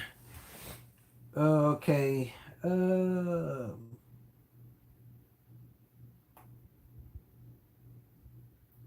the quality might have dipped. Let's see. What are your thoughts on the Edajima manga spin-off? I think it was pretty interesting and dramatic, but it really could have gone without the gross out humor. Ending was also rushed. I can't remember how it ended, but I remember liking it. But yeah, like during the 2000s, like Miyashita started going off with a gross out pervy humor ever since like Sora Yori Takaku, I guess. Yeah, there's like a lot of like busty women, but they're like proportionally gross. I don't know because he's supposed to draw them sexy, but he's like he just really can't draw girls. I don't think he can. Like they're all thick, but at the same time, like something about them doesn't look right. um, but yeah, I remember liking the Anajima spinoff, but admittedly, I don't remember what happened in it. It's been too long. Because the thing that I need to look into is Odokujuku's like tournament arc over again, and then read Akatsuki over again, and I need to do a lot of things to make videos on them. The Pokemon movies are dark because the writer Takeshi Shudo, who thought that Pokemon should have more mature storylines. For a good example of his writing style, check out the OVA A Stranger. Okay, I believe you. If only Fist of North Star live action was like more like Rikyo's Hong Kong adaptation. Yeah, because Rikyo at the very least was like manga accurate for the most part. Like it's doing all these crazy stuff. When is the Sorayori Takaku review coming, Hero? I wrote some of it. Like I finished writing it, but I need to sit down and write because the other night I was writing stuff for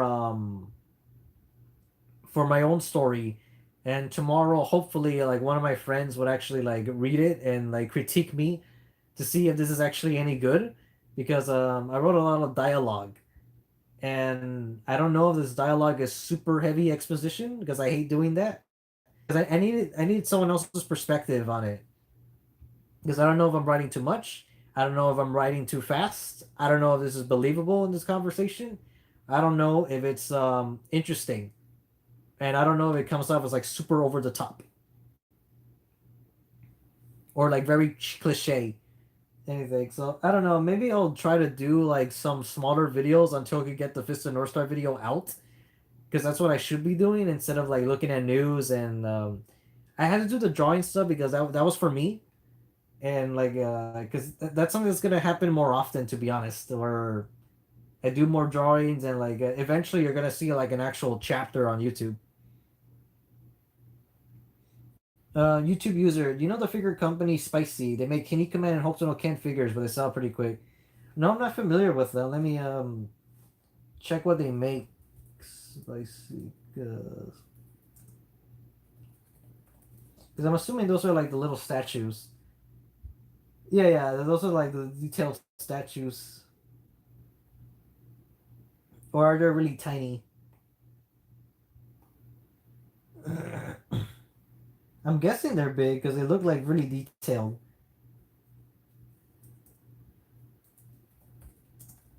But no, I don't. I usually go for articulated action figures, but I'll admit that these things are pretty impressive. I just wish that the toys that I got from Medicos were that like manly looking, because like the Kenshiro to me doesn't look right. Like Raul and Jaggy are like the best ones in the line. Well, Jaggy's the best one in the line so far. Because I don't know, I don't necessarily buy like non-posable figures, but I admit that I do like the way they look. The actual reason why we Genesis manga stops because the artist is suffering from a pretty bad case of depression. Oh, I wasn't aware of that. I need to look into it. Probably not, since he's not in charge of the story. Also, I'm here wondering why Cyber Blue made such a early conclusion. It was very popular in Shonen Jump, only being second to Dragon Ball in terms of popularity in the year it came out. Oh wow, I didn't know it was that good. Jeez, I need to like, I don't know, I don't know, Danny boy. I think you like you know a bunch of things, like because I know there's this other person that knows like going to guy stuff a lot more than me. I can't remember his username from the top of my head, like, but I'll recognize it if I see it. But yeah, he's the one that showed me like the order of Violence Jack arcs. I think it was Junker Kujo. I think is the one that knows going to guy.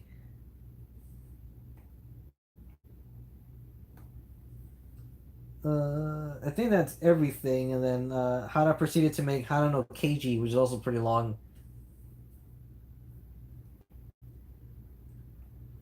Yeah, I'm sorry for the picture quality. I guess I'm gonna have to buy a webcam one of these days, and hopefully that will look good.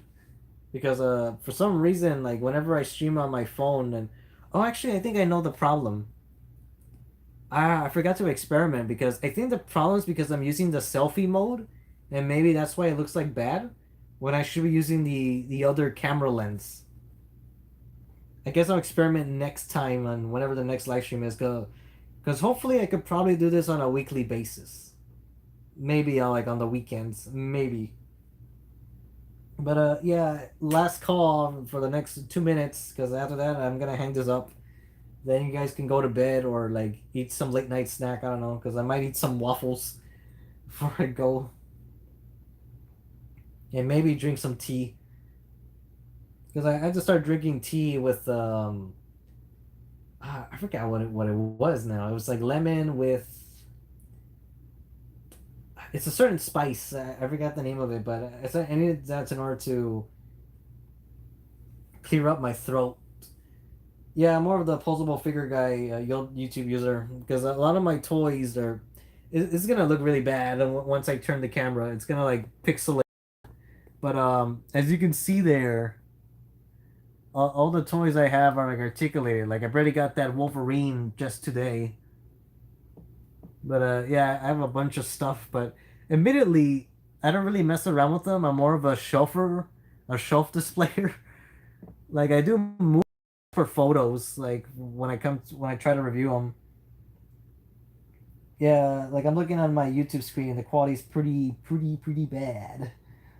So yeah, I'm gonna have to invest in a webcam or experiment with the other camera. Hopefully, I can fix that. Oh, my stand is like, because I'm using my phone on a stand right now. Right there, you probably saw my shelf of books. Yeah, the picture quality is so freaking bad. Oh, I went too far. Let me let me adjust that. I don't know. I guess I'll leave it there. Gonna have to turn my head. Attended by statue or PVC. Have you heard of Saruman Kintaro Hero? It's pretty obscure. 2000s mainly anime. Yeah, yeah. I think I. Let me check. Saruman Kintaro. Let me take a look. Yeah, yeah. I've seen. I've heard of this, but I actually haven't watched it.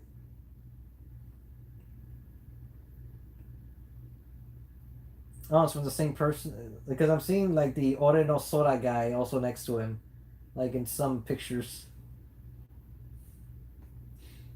Yeah, I think I'm gonna have to like end this. Anyone else have a question of anything? I just don't understand why on my phone it looks so good, but then I look at the YouTube screen, it's like it's so bad.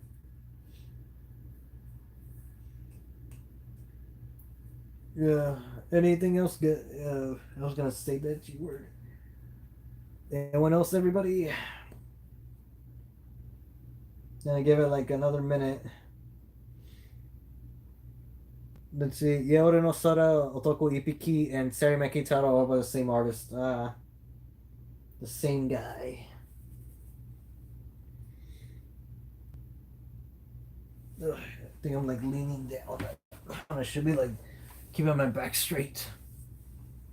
What do you think about Mega Man? Oh, I haven't played any of the games because I always like the design of Mega Man X because I just really like the boot feet because it's like one combined piece and it just looks cool to me. Not much, but I hope Time Mask gets licensed. Yeah. Watching old Tokusatsu series and they were wacky sometimes. Oh yeah, they're very campy, but that's kind of like the charm. But let's see. Anyone else got any last things to say?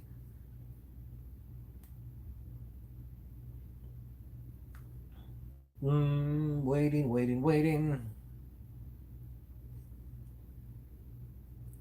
Well, if you guys want, you could go to my Patreon and like donate so I can buy a webcam. Like that, the money goes into that. But I don't know. I just thought I'd say it. Might as well throw this in. But did you know that the Dog Soldier anime and FMA 2003 share the same writer? Oh wow, that's news to me. I don't know because I remember hearing that he would do like a bunch of horror stuff or like some violent OVAs before he got that show. I don't know. Maybe FMA just gave him the right inspiration in order to like, hey, let me get my act together and write something really good. Either that, or maybe he had help. I don't know. All right, four people are watching, like including me. I guess that only makes three people. So yeah, I guess I'm gonna end it now. All right, so good night, everybody, for the last three people that are here. I think my main channel is probably the one that probably gets some more views, but Aikawa wrote a lot of crap before Nadeshiko in '96. Bye. Thanks for the stream. You're welcome. Good night, everybody. Time to end this. Oh, actually, that was an Armstrong quote. Time to end this. Standing here, I realize